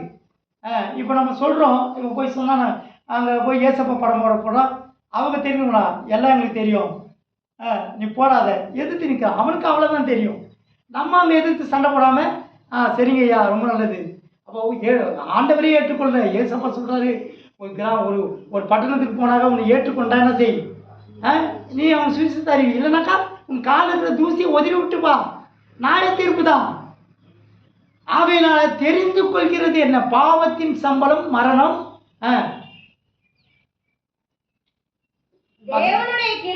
தேவனுடைய கிருபை வரமோ நம்முடைய கர்த்தராகிய இயேசு கிறிஸ்துவினால் உண்டான நித்திய ஜீவன். அல்லேலூயா. இயேசு கிறிஸ்துவினால் உண்டான நித்திய ஜீவன். ஆமா, இயேசு கிறிஸ்துவினால் உண்டாகும் நித்திய ஜீவன். நித்திய ஜீவன் யாரால உண்டாகும்? ஆணித்தரமா சொல்லிக்கிறார், என்னை இல்லாமல் வேறொரு தேவன் இல்லை, மேலே வானத்திற்கு கீழே பூமியில என் நாமமே இல்லாமல் வேறொரு நாமம் இல்லை, கட்டளையிடப்படல. இயேசு தான் ஒரே பேரான குமாரன். அவர் மெய்யான தேவன் தெரியல. இயேசு மெய்யான தேவன் தெரியும், என் பாவத்துக்காக மரிச்சான்னு தெரியும். ஆனால் அவரை அறிவது தான் நித்திய ஜீவன். நீ இயேசுவை அறியாமல் நம்ம பாவ இஷ்டமோட வாழ்ந்தா அது ஆண்டவர் மன்னிப்பார். ஆனால் தெரிஞ்சும் இதுதான் சத்தியம், இதுதான் பைபிள், இதுதான் சபை, இதுதான் ஆராதனை, ஆண்டவர் பரிசுத்தமாக பின்பற்றணும் எல்லாமே தெரிஞ்சோம் இயேசுவை விட்டு மறுதளித்தால் நம்ம பாவத்தை செய்துக்கிட்டே இருந்தால் அதுக்கு என்ன செய்யும்? சம்பளம் வட்டியும் முதலுமா கொடுப்பாரு. போனஸ் கூட சிலராக தீபாவளி போனஸ் கேட்பான், உனக்கு போனஸோடு கொடுப்பாரு.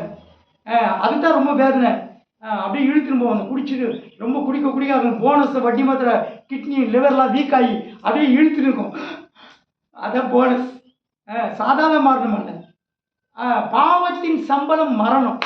பாவம்னு தெரிஞ்சோம் அதை செய்வோம் என்றால் இயேசுவை மீட்டு கொண்டோம், நம்ம மனம் திரும்ப ரசிக்கப்பட்டோம், ஞானஸ்தானம் எடுத்துட்டோம், ஏசப்பா பிள்ளை ஆயிட்டோம்.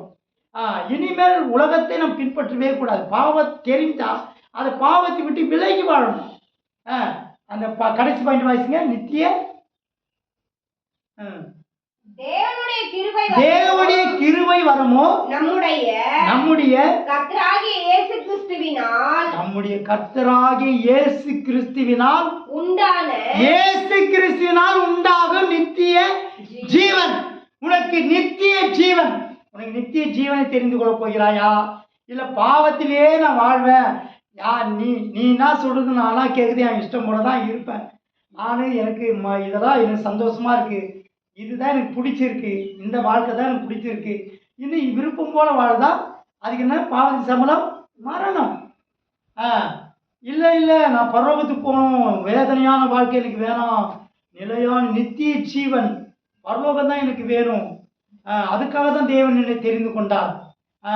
அப்படி கிருபையின் வரமோ நித்திய தேவனால் உண்டாகும். தேவனா பாருங்க இவ்வளவு அழகா சொல்றாரு. நம்முடைய கர்த்தராகிய இயேசு கிறிஸ்துவினால் உண்டாகும் நித்திய ஜீவன். கிறிஸ்துவ வாழ்க்கையே அடங்கி போச்சு. அல்லேலூயா. கிறிஸ்துவின் அடிப்படை, கிறிஸ்துவின் வாழ்க்கை. அவரால் அவரை தெரிந்து கொண்டதுனால, நீ அவரை பின்பற்றுவதனால, அவர் உன்னை தெரிந்து கொண்டதுக்கு சம்பளம் என்ன தெரியுமா? போனஸ் என்ன தெரியுமா? பொக்கிஷன் தெரியுமா? நித்திய அவரால் உண்டாகும் நித்திய ஜீவன். நீ நித்திய காலமாய் சந்தோஷமாய் மகிழ்ச்சியாய் நீ தேவனோடு இருப்பாய். இதை விட வேற என்ன பாக்கியம்? தேவன் உன்னை தெரிந்து கொண்டதுக்கு கிடைக்கிற பொக்கிஷம் பாருங்க. அவரை நீ அறிந்து நீ அவரை ஆராதிக்கிறது உனக்கு கஷ்டமா கூட இருக்கலாம். அவரை பின்பற்றுவது, நீ ஜெபிப்பது, வேதம் வாசிப்பது, நீ ஆவிக்குரிய ஜீவியத்தை கட்டி எழுப்பதுக்கு அதனுடைய பிரதிபலன் நித்திய ஜீவன். ஆண்டவருக்காக நீ வாழ்வது நித்திய ஜீவன். உலகத்தில் நிந்தை அவமானம், நீ எல்லாம் ஒரு கிறிஸ்தவனா, உலகத்தில் எத்தனையோ எதிர்ப்புகளை மத்தியில் சிலர்லாம் என்ன செய்கிறாங்க, ரத்த சாட்சியம் மறிக்கிறோம், அடிக்கிறான், துன்புறுத்துறான். ஒரு இடத்துல யூடியூப்ல பார்த்தேன், நீ என்ன இயேசுவை பற்றி சொல்கிற, அந்த லேடி நிற்க வச்சு திட்டுறான். அப்போ அதனுடைய பிரதிபலன் நித்திய ஜீவன் கிடைக்குமா கிடைக்காதா? அல்லையா?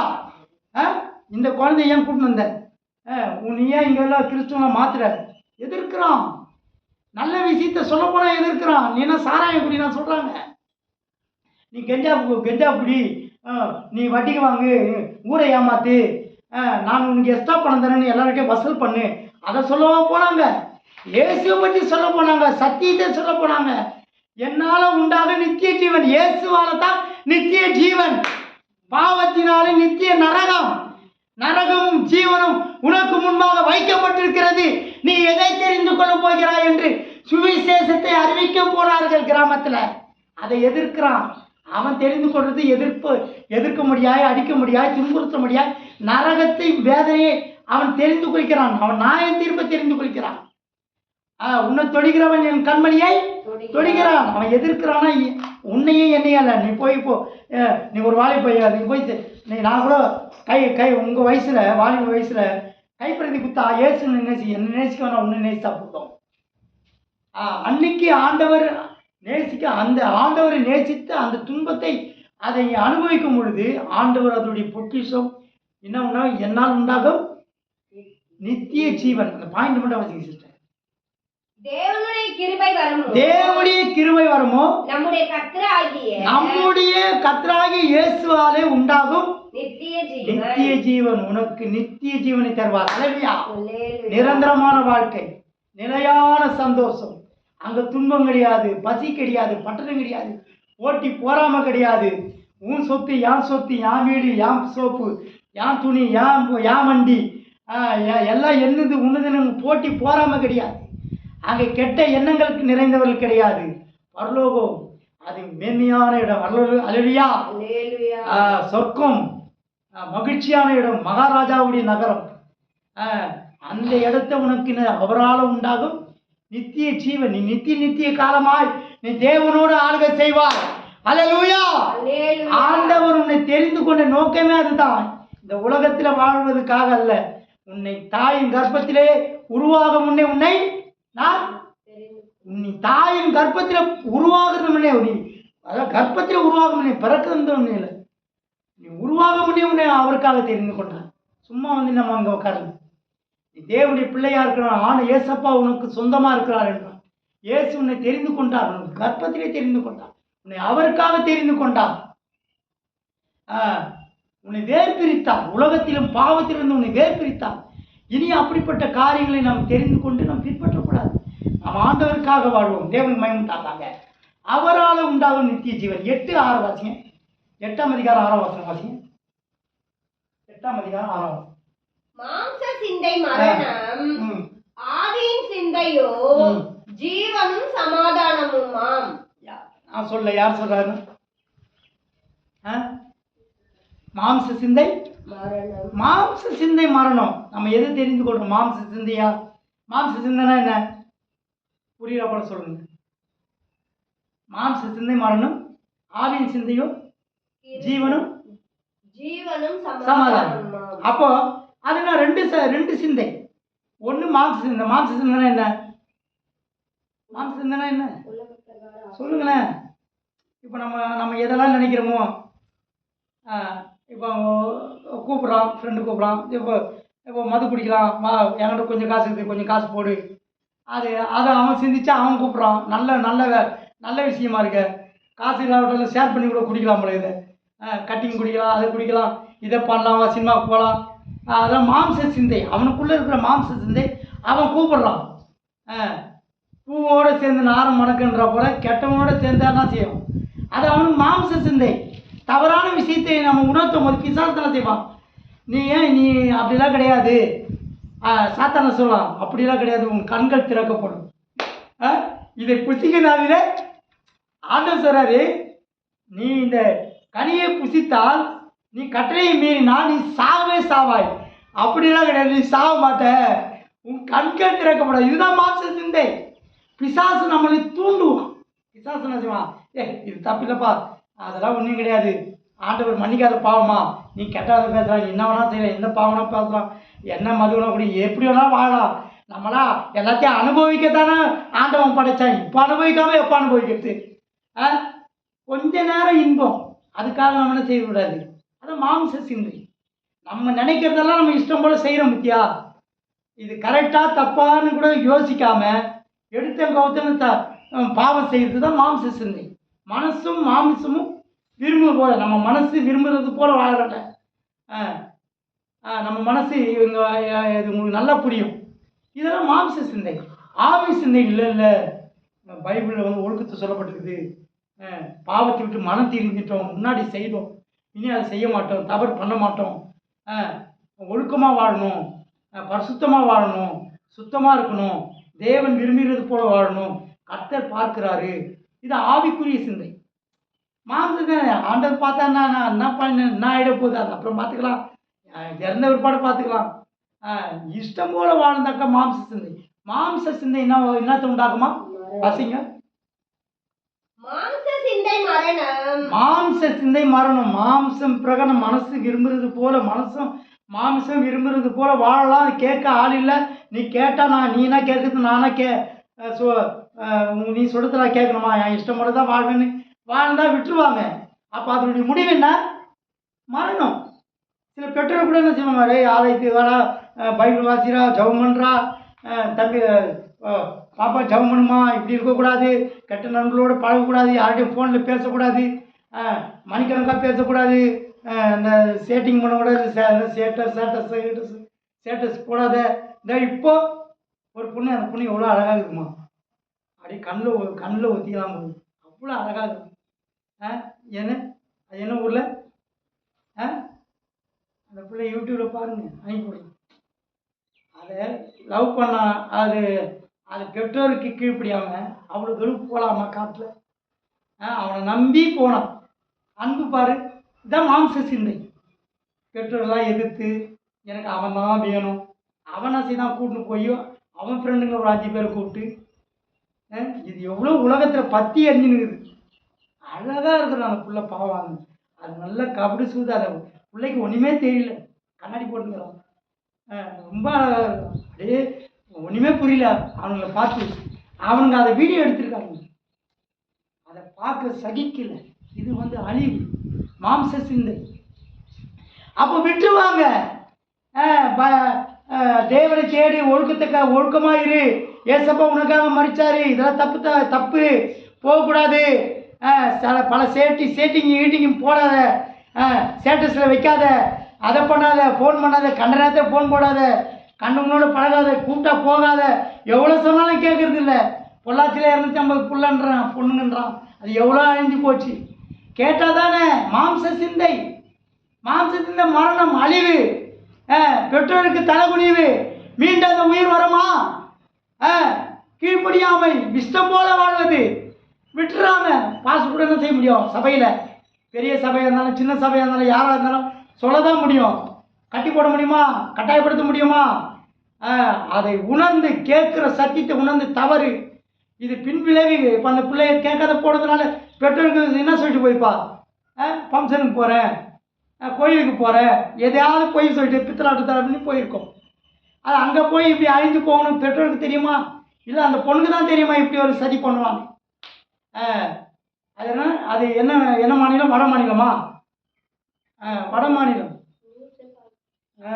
யூடியூப்பில் பாருங்க போட்டு, ரொம்ப கொடுமை. பின்னி எடுத்தாங்க அவங்களா. ஆனால் என்ன பிரயோஜனம்? கீழ்ப்படியாமை, ஒழுக்கத்தை மீறுவது தான் மாம்ச சிந்தை. ஒழுங்கினமான வாழ்க்கை. கிறிஸ்துவ குடும்பங்களில் தேவனுடைய பிள்ளைகளாக இருந்தாலும் சரி, பெரியவர்களாக இருந்தாலும் சரி, கிறிஸ்துவ வாழ்க்கை என்பது ஒழுக்கமானது. நாம் ஒழுக்கமான காரியங்களை தெரிந்து கொள்ளணும். கட்டளையும் மீறக்கூடாது, கீழ்ப்படியாமை காட்டக்கூடாது. மாம்ச சிந்தை மரணம் கொண்டே போட்டாங்க.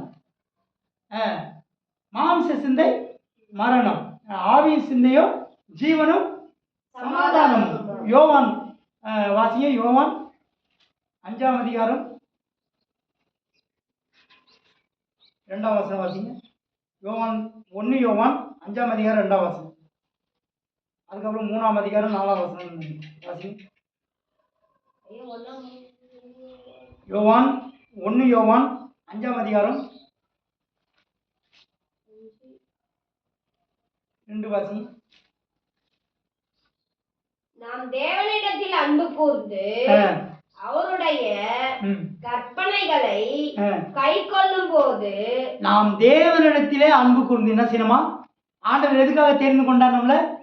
நீங்கள் என்னை தெரிந்து கொள்ளவில்லை, நான் உங்களை தெரிந்து கொண்டார். எதுக்கு தெரிந்து கொண்டாரு? தேவனிடத்துல அன்பு. இப்போ என்கிட்ட நீங்க பேசும்போது எனக்கு தான் இருக்கும் அன்பு. ஐயோ நல்லா அன்பா பேசுறாரு, பாசம் ரொம்ப நல்லா பேசுறாரு, நல்லா அன்பா பேசுறாரு. அப்படி எல்லாத்துக்காக இல்லை. இப்போ நாங்கள் வந்தாங்க, உட்காந்தாங்க, இவங்க கூட ஜெபம் பண்ணாங்க. எனக்கு ஜெபம் பண்ண விருப்பம் இல்லை, எனக்கு பிடிக்கவே இல்லை. ஆண்டவர் சமத்தை விட்டு போகிறேன், அது தப்பு. தேவனுக்கு முக்கியத்துவம் தராமல் அதுக்கப்புறம் தான் எல்லாமே. அப்போ அதை எப்படி நம்ம ஏற்றுக்கொள்ள முடியாது. தேவனை ஏற்றுக்கொள்ளலை. அது தவறுனா தவறு தான், பாவனா பாவம் தான், கீழ்ப்படியாமை. அது துணிகரமான தவறு, அது தப்புன்னு நம்ம சொல்லணும். ஒருவேளை இப்போ சொல்லாவிட்டாலும் ஃபோன் பண்ணி பேசணும். ரொம்ப தப்புமா, அது பின்னாடி பின்விளைவுகள் வேறு மாதிரி இருக்கும். அப்புறம் அது நல்லது இல்லைன்னு சொல்லணும்.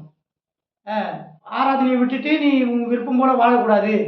மாம்ச சிந்தை மரணம். மாம்சம் இருந்தது போல் ஆண்டவரை விட்டு விடக்கூடாது. ஆண்டவரை ஆராதிக்கணும். அதுக்கப்புறம் தான் இது கர்த்தருடைய நாள். இந்த ஒரு நாள் முழுவதும் நீ ஆண்டவருக்காக கூட இரு. சாப்பிட கூட வேணாம், ஆண்டவருக்காகவே வாழு. இந்த ஏதோ கோயிலுங்களாக போகிறாங்க, அவங்களாம் நான் சாப்பிட செய்கிறோம். தங்க இடம் கிடையாது, வெயில் மழை காற்றுன்னு பார்க்காம போய் பட்டினியை கிடக்குறோம். அங்கெல்லாம் சாப்பிடவா செய்கிறாங்க? வீட்டை விட்டு போகிறாங்க, பஸ் ஏறி போகிறோம், பல மைல்கள் கடந்து போகிறோம், போய் அந்த கடவுளை ஆராதிக்கணும்னு போகிறோம். ஆக எல்லாத்தையும் மறந்துடுறோம். ஆனால் நம்ம ஆண்டவர் கொடுக்குற ஒரு நாள், இந்த 1 மணி நேரம் 2 மணி நேரம் ஆண்டவரை ஏன் மெய் மறந்து ஆராதிக்க முடியாதா? அதைத்தான் நம்ம தெரிந்துக்கணும். ஆண்டவருக்காக வாழ். தேவன் கொடுக்குற மேன்மை என்ன? வாசிங்க. 1 யோவான் வாசிங்க. தேவனிடத்தில் அன்பு கூறு. இதுதாங்க அன்பு. இயேசுக்காக வாழ விட்டியா? அப்போ உங்கள் ஃப்ரெண்டுக்காக நீ என்ன செய்கிற? உங்கள் ஃப்ரெண்டு கூப்பிட்றான், அவன் போடே இப்போ போயிட்டு விடான்னு சொல்கிற வரைக்கும் அவனை விட்டு போகிறோமா? அவனுக்கு ஒரு பிரச்சனைன்னு நினச்சிக்கேன். ஏய் இருடா நான் போகலடா நான் இருக்கேன். இல்லை அவன் ஏதோ மனசு உடஞ்சிருக்கான், நான் போயிட்டா ஏதாவது பண்ணிக்கணும், அப்போ அவன் மேலே இருக்கிற அன்பு தானே. அப்போ தேவனிடத்தில் அன்பு கூடனா என்ன எப்படி இருக்கணும்? அந்த அண்ணன் என்ன செய்தாலாம்? அண்ணன் எப்படி ஜெபித்தால்? வெகு நேரமா ஜெபித்தாலாம். அப்போ அது அன்பு தானே. நீ அண்ணா வெகு நேரமா ஜெபித்தாலாம். மணியே தெரியல, மணியை டைம் பார்க்கல, நேரம் பார்த்து ஆராதிக்கல. அண்ணாள் வெகு நேரம் ஜெபித்தாள். அதுதான் அன்பு. உன் நண்பனுக்காக ஐயோ அவன் தற்கொலை பண்ணிக்குவானா, மனசு உடைஞ்சிருக்கிறான், அன்பு இருக்கிறதுனால டைமே தெரியாது, நைட்டெல்லாம் கண் விழிப்பான். அப்படிதானே நான் விழிச்சிருக்கேன். நைட்டெல்லாம் என் ஃப்ரெண்டு கூட விடிய இருந்திருக்கேன். தூங்க அப்புறம் காலையில் பள்ளிக்கூடம் போகாமல் வீட்டில் தூங்கியிருக்கேன். நட்பு, அன்பு. அப்போ ஆண்டவர் மேலே அன்பு இருந்தால் நம்ம ஆண்டவருக்காக என்ன செய்வோம்? ஆராதிப்போம், ஜெபிப்போம், மணிக்கணிக்காக ஜெபிப்போம், பாடுவோம், குடும்பத்தில் ஜெபிப்போம். அதிகாலையில் தேடுங்க. காலைதோறும் கிருபை புதிதாக இருக்கிறது. இதெல்லாம் அன்புனால தான் கிடைக்கும். ஆண்டவருக்காக நம்மளை அர்ப்பணித்து நம் தேவனை மணிக்கணக்காய் தேடி ஆராதிப்பது, ஜெபிப்பது, ஆண்டவரை உண்மையாய் தேடுவது அன்பு தான். தேவனிடத்தில் அன்பு கூர்ந்து நாம் தேவனிடத்தில் அன்பு கூர்ந்து அவருடைய கற்பனைகளை கை கொள்ளும் போது தேவனுடைய பிள்ளைகளிடத்தில் அன்பு கூறுகிறோம் என்று அறிந்திருக்கிறோம். அல்லேலூயா. இதுதான் நம்ம மரணத்திலிருந்து மீட்கக்கூடியது. அடுத்தபடியாக நாம் பார்க்கிறோம், கர்த்தருக்கு பயப்படுதலை தெரிந்து கொள்ளுது. கர்த்தருக்கு பயப்படுதல் தெரிந்து கொள்ளுதான் மனுஷனுக்கு பயப்படுதல் தெரிஞ்சுக்கலாம். இந்த சப்ஜெக்டோடு நான் முடிக்கிறேன். இன்னும் நிறைய பகுதி இருக்குது, அடுத்த வாரத்தில் நம்ம பார்க்கலாம். இன்னும் நம்ம நிறைய தெரிந்து கொள்ள வேண்டிய விஷயங்கள் நிறைய இருக்குங்க. இந்த பைபிள் என்னது? பைபிளை எல்லாத்தையும் தெரிஞ்சிட்டோமா? இது கடலோட ஆழம். பைபிள் எப்படிப்பட்டதா? கடலை விட ஆழமானதான். கடலுடைய ஆழம் இன்னும் கண்டுபிடிக்கல, தெரியுமா உங்களுக்கு? கடல் ஆழத்தை இன்னும் கண்டுபிடிக்கல, போயிட்டே இருக்கோம். இது வரைக்கும் ஒரு நிரந்தரமான ஒரு முடிவாக இவ்வளோ தான் ஆழம்னு இன்னும் கண்டுபிடிக்கும். அப்போ எவ்வளோ ஆழம் இருக்கு. ஆண்டவர் படைப்பு எவ்வளோ ஆச்சரியமானதா, விழுக்கத்தக்கதா, பிரமிக்கத்தக்கதா இருக்குல்ல. பூமியை ஆண்டவர் தான் படைத்தார், சமுத்திரத்தை படைத்தார், ஆகாயத்தை படைத்தார், எல்லாத்தையும் படைத்தார். கடலை ஆண்டவர் தான் படைத்தார். ஆனால் அதனுடைய ஆழத்தை மனுஷன் கண்டுபிடிக்க முடியும். ஆண்டவருடைய படைப்பு எவ்வளோ மகத்துவமானது பாருங்க. ஆனால் அதை விட ஆழமானதான் பைபிள். இந்த பைபிளை அப்போ இதை நம்ம படிக்க நம்ம இதனுடைய தெரிந்து கொள்ள வேண்டிய விஷயம் நிறைய இருக்குது. நம்ம இன்னும் தெரிஞ்சுக்கணும். ரகசியம் வெளிப்படுத்தல், இது நமக்கு அறிவை தரக்கூடியது. தேனிலும் இனிமை. பைபிள் தேனிலும் இனிமையானதான், கடலிலும் ஆழமானது. முத்து. இந்த முத்தை நம்ம தெரிந்து கொள்வதும் அறிந்து கொள்வதும் அதை தியானிக்கிறதுக்கு நம்ம சோர்ந்து போகக்கூடாது.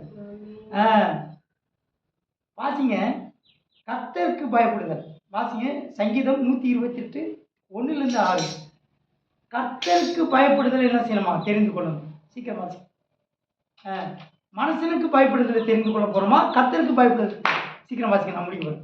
ஏற்கனவே வாட்ஸ்அப்ல உங்களுக்கு அனுப்பிச்சிருக்கேன். கர்த்தருக்கு பயந்து அவர் வழிகளில் நடக்கிறவன் எவனோ அவன் பாக்கியவான். அல்லேலூயா.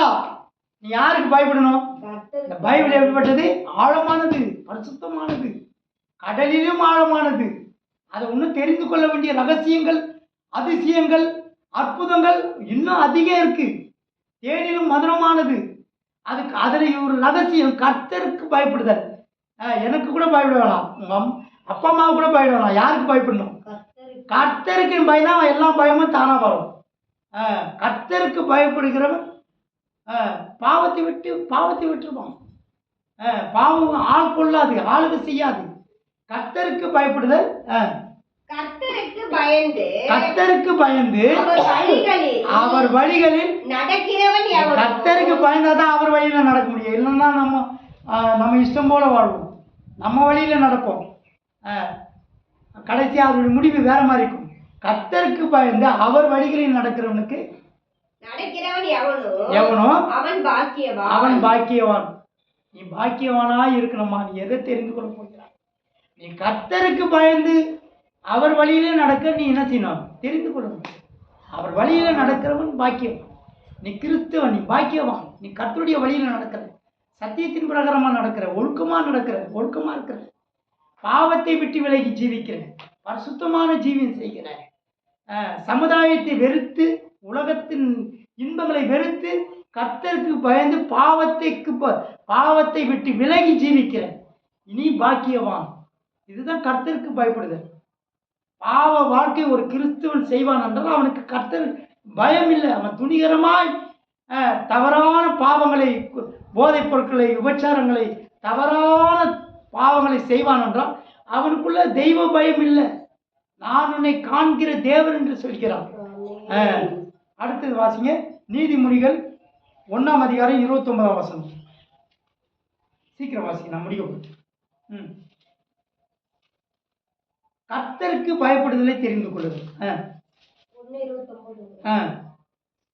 அவர்கள் அறிவை வெறுத்தார்கள். எதை வெறுத்தாங்க? இப்ப இதெல்லாம் என்ன அறிவு?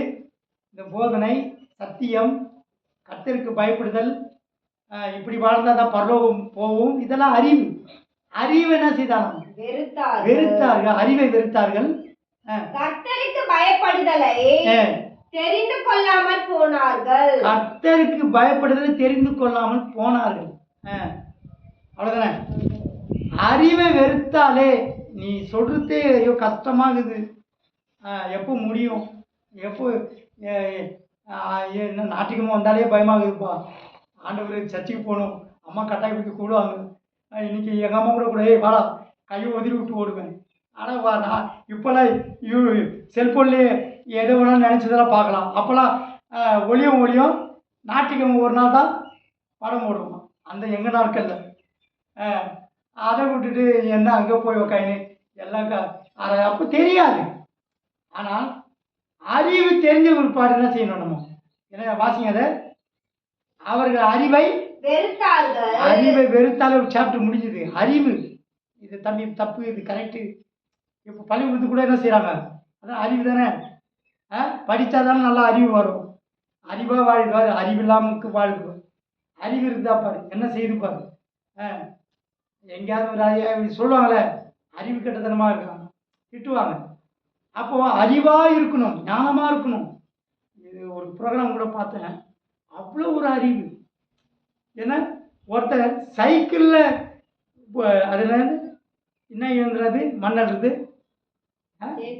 ஜேசிபி இயந்திரத்தை சைக்கிளில் செட் பண்ணி அது லாரியில் அள்ளி போடுறான். எவ்வளோ பெரிய அறிவில் அவன் அறிவை எப்படி பயன்படுத்துகிறான் பாரு. அதை போல் சைக்கிளில் தயாரித்து விட்டாலும் அவன் தான் பெரிய ஆள். சைக்கிளில் அதை ஆப்ரேட் பண்ணுறான், சைக்கிளில் அதை அட்டாச் பண்ணி அது எனக்கு எப்படின்னு தெரியும். அது மண்ணில் அதுக்கு ஜேசிபி தானே, அது என்ன இயந்திரம்? ஏசிபி. அப்போ அது போட்டு மண்ணள்ளி போட்டுருது. அல்லேலூயா. சைக்கிள் எனக்கு ஆச்சரியமாகுது, எப்படிப்பட்ட ஒரு அறிவு. ஆனால் அறிவு தான் மனிதனை நல்ல நிலைமைக்கு கொண்டு வரும். வேதமே அறிவு. கர்த்தருடைய வேதமே வெளிச்சம். உன் கண்கள் திறக்கப்படும், உன் மனசு, உன்னுடைய லைஃப் மாறும், உன் வாழ்க்கையே மாறும். அல்லேலூயா. கர்த்தர் அவர்கள் அறிவை, அந்த அறிவை வெறுத்தான். ஐயோ சத்தியத்தில் ஏசுக்கணும், ஆனால் அதை பின்பற்றதுனால உனக்கு என்ன உண்டாகும்? அவரால் நித்திய ஜீவன் உண்டாகும். இந்த அறிவு உனக்கு நித்திய ஜீவனை உண்டாக்கும், கொண்டு போய் சேர்க்கும். அவர்கள் அறிவை வெறுத்தார்கள். கர்த்தருக்கு பயப்படுதலை தெரிந்து கொள்ளாமல் போனார்கள். அது தெரிந்து கொள்ள விருப்பமே இல்லை. இப்போ நீங்க கூட கர்த்தருக்கு பயப்படுங்க, பாவம், பாவத்தின் சம்பளம் மரணம், ஆண்டவர் பாவிகளை ரட்சிக்க வெளிப்பட்டார், பயப்படுங்கள், உலகத்தை நியாயத்திற்கு வரப்போகிறார், அழிக்க போகிறார், உன்னை நரகத்துக்கு போகாதே, உனக்கு அழிவு நிச்சயம் என்று சொன்னா அவன் பயப்பட மாட்டான். துணிகரமாக செய்கிறான், கொலை, விபச்சாரம், வேசித்தனம், பாவ வாழ்க்கை. கர்த்தருக்கு பயம் இல்லாத செய்வது. அல்லேலூயா. கர்த்தருக்கு பயப்படுதலை தெரிந்து கொள்ளாமல் போனார்கள். அதை தெரிந்து கொள்ளவே இல்லை. ஆனால் தெரிந்து கொண்டவர்கள் என்ன செய்யணும்? கர்த்தருக்கு பயப்படுதலை அவங்க தெரிந்து கொள்ளல, அறிவு வைத்தாங்க. ஆனால் கர்த்தருக்கு பயப்படணும், இயேசுக்கு பயப்படணும். ஐயோ அவர் பரிசுத்தமான தேவன், நம்ம ரட்சிக்கப்பட்டவங்க, நம்ம தப்பு செய்யக்கூடாது, இதெல்லாம் கர்த்தருக்கு பயப்படுதல். ஆனால் அதை செய்தால் என்ன செய்யணும்? கர்த்தருக்கு பயப்படலன்னு அர்த்தம். அல்லையா? அவன் கர்த்தருக்கு பயந்து வாழணும். மனுஷனுக்கு பயம். வாசிங்க நீதிமொழிகள் 29-25. இதோட நான் முடிச்சுக்கிறேன். அடுத்த வாரம் பார்க்கலாம். ஏன்னா ஆழமானது, இது நிறைய தெரிந்து கொள்ளணும். நீ எதை தெரிந்து கொள்ளியா? நீங்கள் என்னை தெரிந்து கொள்ளவில்லை, நான் உங்களை தெரிந்து கொண்டேன். ஆண்டவருக்கு பயப்படுதலை நாம் தெரிந்து கொள்ள வேண்டும். அவர்கள் தெரிந்து கொள்ளாமல் போனார்கள். வாசிங்க மனுஷனுக்கு பயப்படுதல். மனுஷனுக்கு பயப்படும் பயம் கண்ணியை வருவிக்கும். கர்த்தரை நம்புகிறவனோ உயர்ந்த அடைக்கலத்திலே வைக்கப்படுவான். அல்லேலூயா. கர்த்தரை அறிந்து கொள்கிறோனா? மனுஷன் மறுபடியும் வாசிங்க. மனுஷனுக்கு பயப்படுதல் பயம் கண்ணியை வரைக்கும். மனுஷனுக்கு பயந்து ஐயோ சொல்றதுனால செய்து, சொல்றதுனால போகாது, அதுக்கப்புறம் நம்ம துணிகரமாக செய்து. மனுஷனுக்கு பயந்து வாழ வேண்டாம். எனக்கு பயந்து என்ன செய்ய வேண்டாம். எனக்கு பயந்தோ இல்லை உலகத்துக்கு பயந்தோ வாழ வேண்டாம். இயேசுக்கு பயந்தோ. மனுஷனுக்கு பயப்படும். மனுஷனுக்கு அது கண்ணி, ஒரு கண்ணியை போல. அது கண்ணினா கண்ணி என்ன செய்வாங்க? வேடன் கண்ணியை வச்சு அது பிசாசு. அப்படிதான். நீ சொல்கிறது அந்த நேரத்தில் பயப்படு, அதுக்கப்புறம் உன் இஷ்டம் போல வாடு. ஏன் அவருக்கு நீ பயப்படணுமா? அவர் இன்னும் பெரிய ஆளா? அவர் சொல்கிறது நீ கேட்கணுமா? ஓசலாம் அவனை அப்படின்னு. அதுதான் மனுஷனுக்கு. சும்மா பயப்படாம நடிக்கிறது. அந்த சொல்லும் போது அப்படி கேட்கறது, அதுக்கப்புறம் இஷ்டம் போல வாழுது. அது கண்ணியை வர வைக்கும். உனக்கு தான் அழிவு. தேவனுக்கு விரோதமாய் தேவனுக்கு பயப்படாமல் வாழ்வது அது நமக்கு தான் அழிவு. கண்ணியை வர வைக்கும். கர்த்தரை நம்புகிறோம் உயர்ந்த அடைக்கலத்தை வைப்பார். அல்லேலூயா. கர்த்தர் உன்னை தெரிந்து கொண்ட நோக்கமே உன்னை உயர்ந்த அடைக்கலத்தை வைப்பார். நீங்கள் என்னை தெரிந்து கொள்ளவில்லை, நான் உங்களை தெரிந்து கொண்டேன். அல்லேலூயா. உன்னை உயர்ந்த அடைக்கலத்தில் வைக்கும்படியாக. நீ ஜீவனையோ மரணத்தை தெரிந்து கொண்டாயா? ஜீவனை தெரிந்து கொள்கிறாயா? கர்த்தருக்கு பயப்படுதலை தெரிந்து கொள். இயேசுக்காக வாழ்வோம், சத்தியத்துக்காக வாழ்வோம். தேவன் உனக்கு நித்திய ஜீவனை உண்டாக்குவார். அவரால் உனக்கு நித்திய ஜீவனை உண்டாக்குவார். உயர்ந்த அடைக்கலத்தை வைப்பார். அல்லேலூயா. அவர் உயர்ந்த அடைக்கலத்தில் மேன்மையான இடத்தில் வைக்கும்படியாக கர்த்தரை நாம் ஸ்தோத்திரம் பண்ணுவோம்.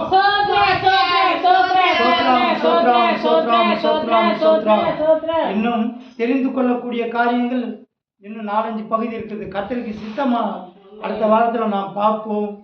தேவனுக்கு பயந்து வாழ்வோம். உலகத்தின் முடிவு, உலகம் அழிந்து கொண்டிருக்கிறது. கர்த்தருக்கு பயந்து வாழ்வோம். மனுஷனுக்கு பயப்படுதல் அது கண்ணியை வரவிக்கும். ஆனால் கர்த்தருடைய அது நித்திய அது என்ன செய்யும்? கர்த்தரை நம்புகிறனோ உயர்ந்த அடைக்கலத்தை வைக்கும். நீ உயர்ந்த அடைக்கலத்தை உனக்கு வச்சிருக்கிறார், உன்னை வைக்க போறாரு.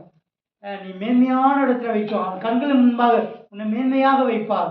உயர்ந்த அந்தஸ்து கிடைக்கும், உயர்ந்த பதவி கிடைக்கும். உன் வாழ்க்கை மாறும், உன் குடும்ப வாழ்க்கை மாறும், உன் பிள்ளைகள் வாழ்க்கை மாறும். உனக்கு நல்ல வேலைகள் கிடைக்கும். நீ வேலை ஸ்தலத்தில் மற்றவர்கள் மத்தியில் உன்னை நல்ல நிலைமையில வைப்பார்.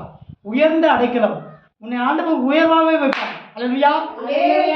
நீ கர்த்தரை தெரிந்து கொண்டதனால உனக்கு என்ன கிடைக்கும்? உயர்ந்த மேன்மைகள். உன் படிப்புல உனக்கு உயர்வாக தேவன் உன்னை நல்ல நிலைமையில வைப்பார். இல்லாத நிலைமையை மாற்றுவார்.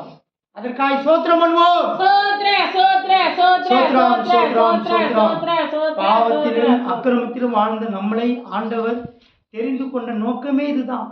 அவர் உன்னை தெரிந்து கொண்டது உன்னை உயர்ந்த அடைக்கலத்தில் வைக்கும், உயர்ந்த அந்தஸ்தில் வைக்கும். சமுதாயத்தில், உறவுகள் மத்தியில், சொந்தங்கள் மத்தியில், ஐயோ நான் வறுமையில் இருக்கிறேன், கஷ்டம் இருக்கிறேன், எனக்கு நான் தாழ்ந்த நிலைமையில் இருக்கிறேன், நான் இல்லாத நிலைமையில் இருக்கிறேன், பண்ட பரதேசியாக இருக்கேன், நடு வீதியில் வந்துட்டேன், நிர்கதியாக இருக்கிறேன். அந்த நிலைமையெல்லாம் மாறும். கர்த்தர் உன்னை உயர்ந்த அடைக்கலத்தை வைப்பார். நீ ஆண்டவருக்கு பயந்து வாழ்வாய் என்றால், கர்த்தர் தெரிந்து கொண்ட நோக்கத்துக்கு ஏற்றபடி வாழ்வாய் என்றால், உன்னை படைத்ததனால நான் மனஸ்தாபப்படுகிறேன். 6ஆம் அதிகாரமா சிஸ்டர்? ஆதியாகமும் மனிதனை பூமியிலே படைத்ததனால நான் மனஸ்தாபப்படுகிறேன். தேவன் உன்னை தெரிந்து கொண்டதுனால, ஐயோ இவன் இப்படி வாழறானே, இவனுக்காக நான் மரித்தேனே, சிலுவையில் நான் அடிக்கப்பட்ட நொறுக்கப்பட்டேன், வேதனை அனுபவித்தேன்.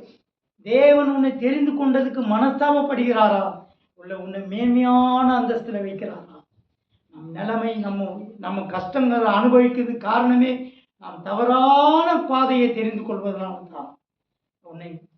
உன்னை வேதனைப்படுத்தவோ துன்பப்படுத்தவோ கஷ்டமான நிலைமையில உன்னை வைக்கவோ, உன்னை வறுமையில் வைக்கவோ, உன்னை தரித்திரத்தில் வைக்கவோ, உன் வேலைகளால் இழந்து போக வைக்கவோ, எல்லாவற்றையும் இழந்து நீ நிர்கதியாக இருக்கவோ உன்னை ஆண்டவர் தெரிந்து கொள்ளல. எதுக்கு தெரிந்து கொண்டாரா? உன்னை உயர்ந்த அடைக்கலத்தில் வைக்க. தேவன் உன்னை படைத்ததுனால மனஸ்தாபப்படுறாரா? இல்லை, உன்னை காண்கிற தேவன், அவர் உன்னை காண்கிற தேவன் சந்தோஷப்படுறாரா? மகிழ்ச்சியா இருக்கிறதா? உன்னை குறித்து அவருக்கு ஒரு என் இருதயத்துக்கு ஏற்றவன். தாவீதை பார்த்து சொல்றான், என் தாசனாகிய தாவீது என் இருதயத்துக்கு ஏற்றவன். நம் ஆண்டவருடைய இருதயத்துக்கு ஏற்றபடி வாழ்ந்தால் நீ உயர்ந்த அடைக்கலத்தில் நம்மளை என்னையோ என்ன செய்வார்? வைப்பார். அவர் வைக்கிறதோ வைக்காது இருக்கிறதோ நம்மகிட்டையும் உங்ககிட்டையும் என்கிட்டையும் தான் இருக்கு. அல்லேலூயா. கர்த்தர் உயர்ந்த ஸ்தானமாகிய பரலோக ராஜ்யத்தில் நம்மை கொண்டு போய் சேர்க்க போகிறார். உயர்ந்த அடைக்கலத்தில் இருக்கிறாயா, இல்லை வறுமையிலும் தரித்திரத்திலையும் இல்லாத நிலைமையில் இருக்கிறாயா? இதெல்லாம் நம்ம தான் ஆராய்ச்சி பார்க்கணும். தேவன் உன்னை வறுமையில் வாட்டி வதக்க தெரிந்து கொள்ளல, உன்னை உயர்ந்த அடைக்கலத்தை வைத்திருக்கிறார். வைப்பா. அந்த நம்பிக்கை உனக்கு இருக்கணும். அதற்காக தான் தேவன் தெரிந்து கொண்டார். அதற்காக சோத்திரம் பண்ணுவோம். எல்லாம் துதிகரமாய் கர்த்தருக்கு செலுத்தி சோத்திரம் பண்ணுவோம். பிதா குமார பரிசுத்த ஆவியானவருக்காய் சோத்திரம் பண்ணுவோம். அவர் வரும்பொழுது அவர் சந்திக்க நம்மை தகுதி கொடுத்தும்படியாய் சோத்திரம். இன்னும் மீதியான காரியங்களை அடுத்த வாரத்தில் தியானிக்க கர்த்தர் நமக்கு வேதத்தின் மறைப்பொருள் ரகசியங்களை வெளிப்படுத்தும்படியாய் சோத்திரம் பண்ணுவோம். பரலோகத்தில் இருக்கிற எங்கள் பிதாவே, நாம் பரிசுத்தப்படுவதாக தகப்பனே, நேற்றும் இன்று என்றும் மாறாத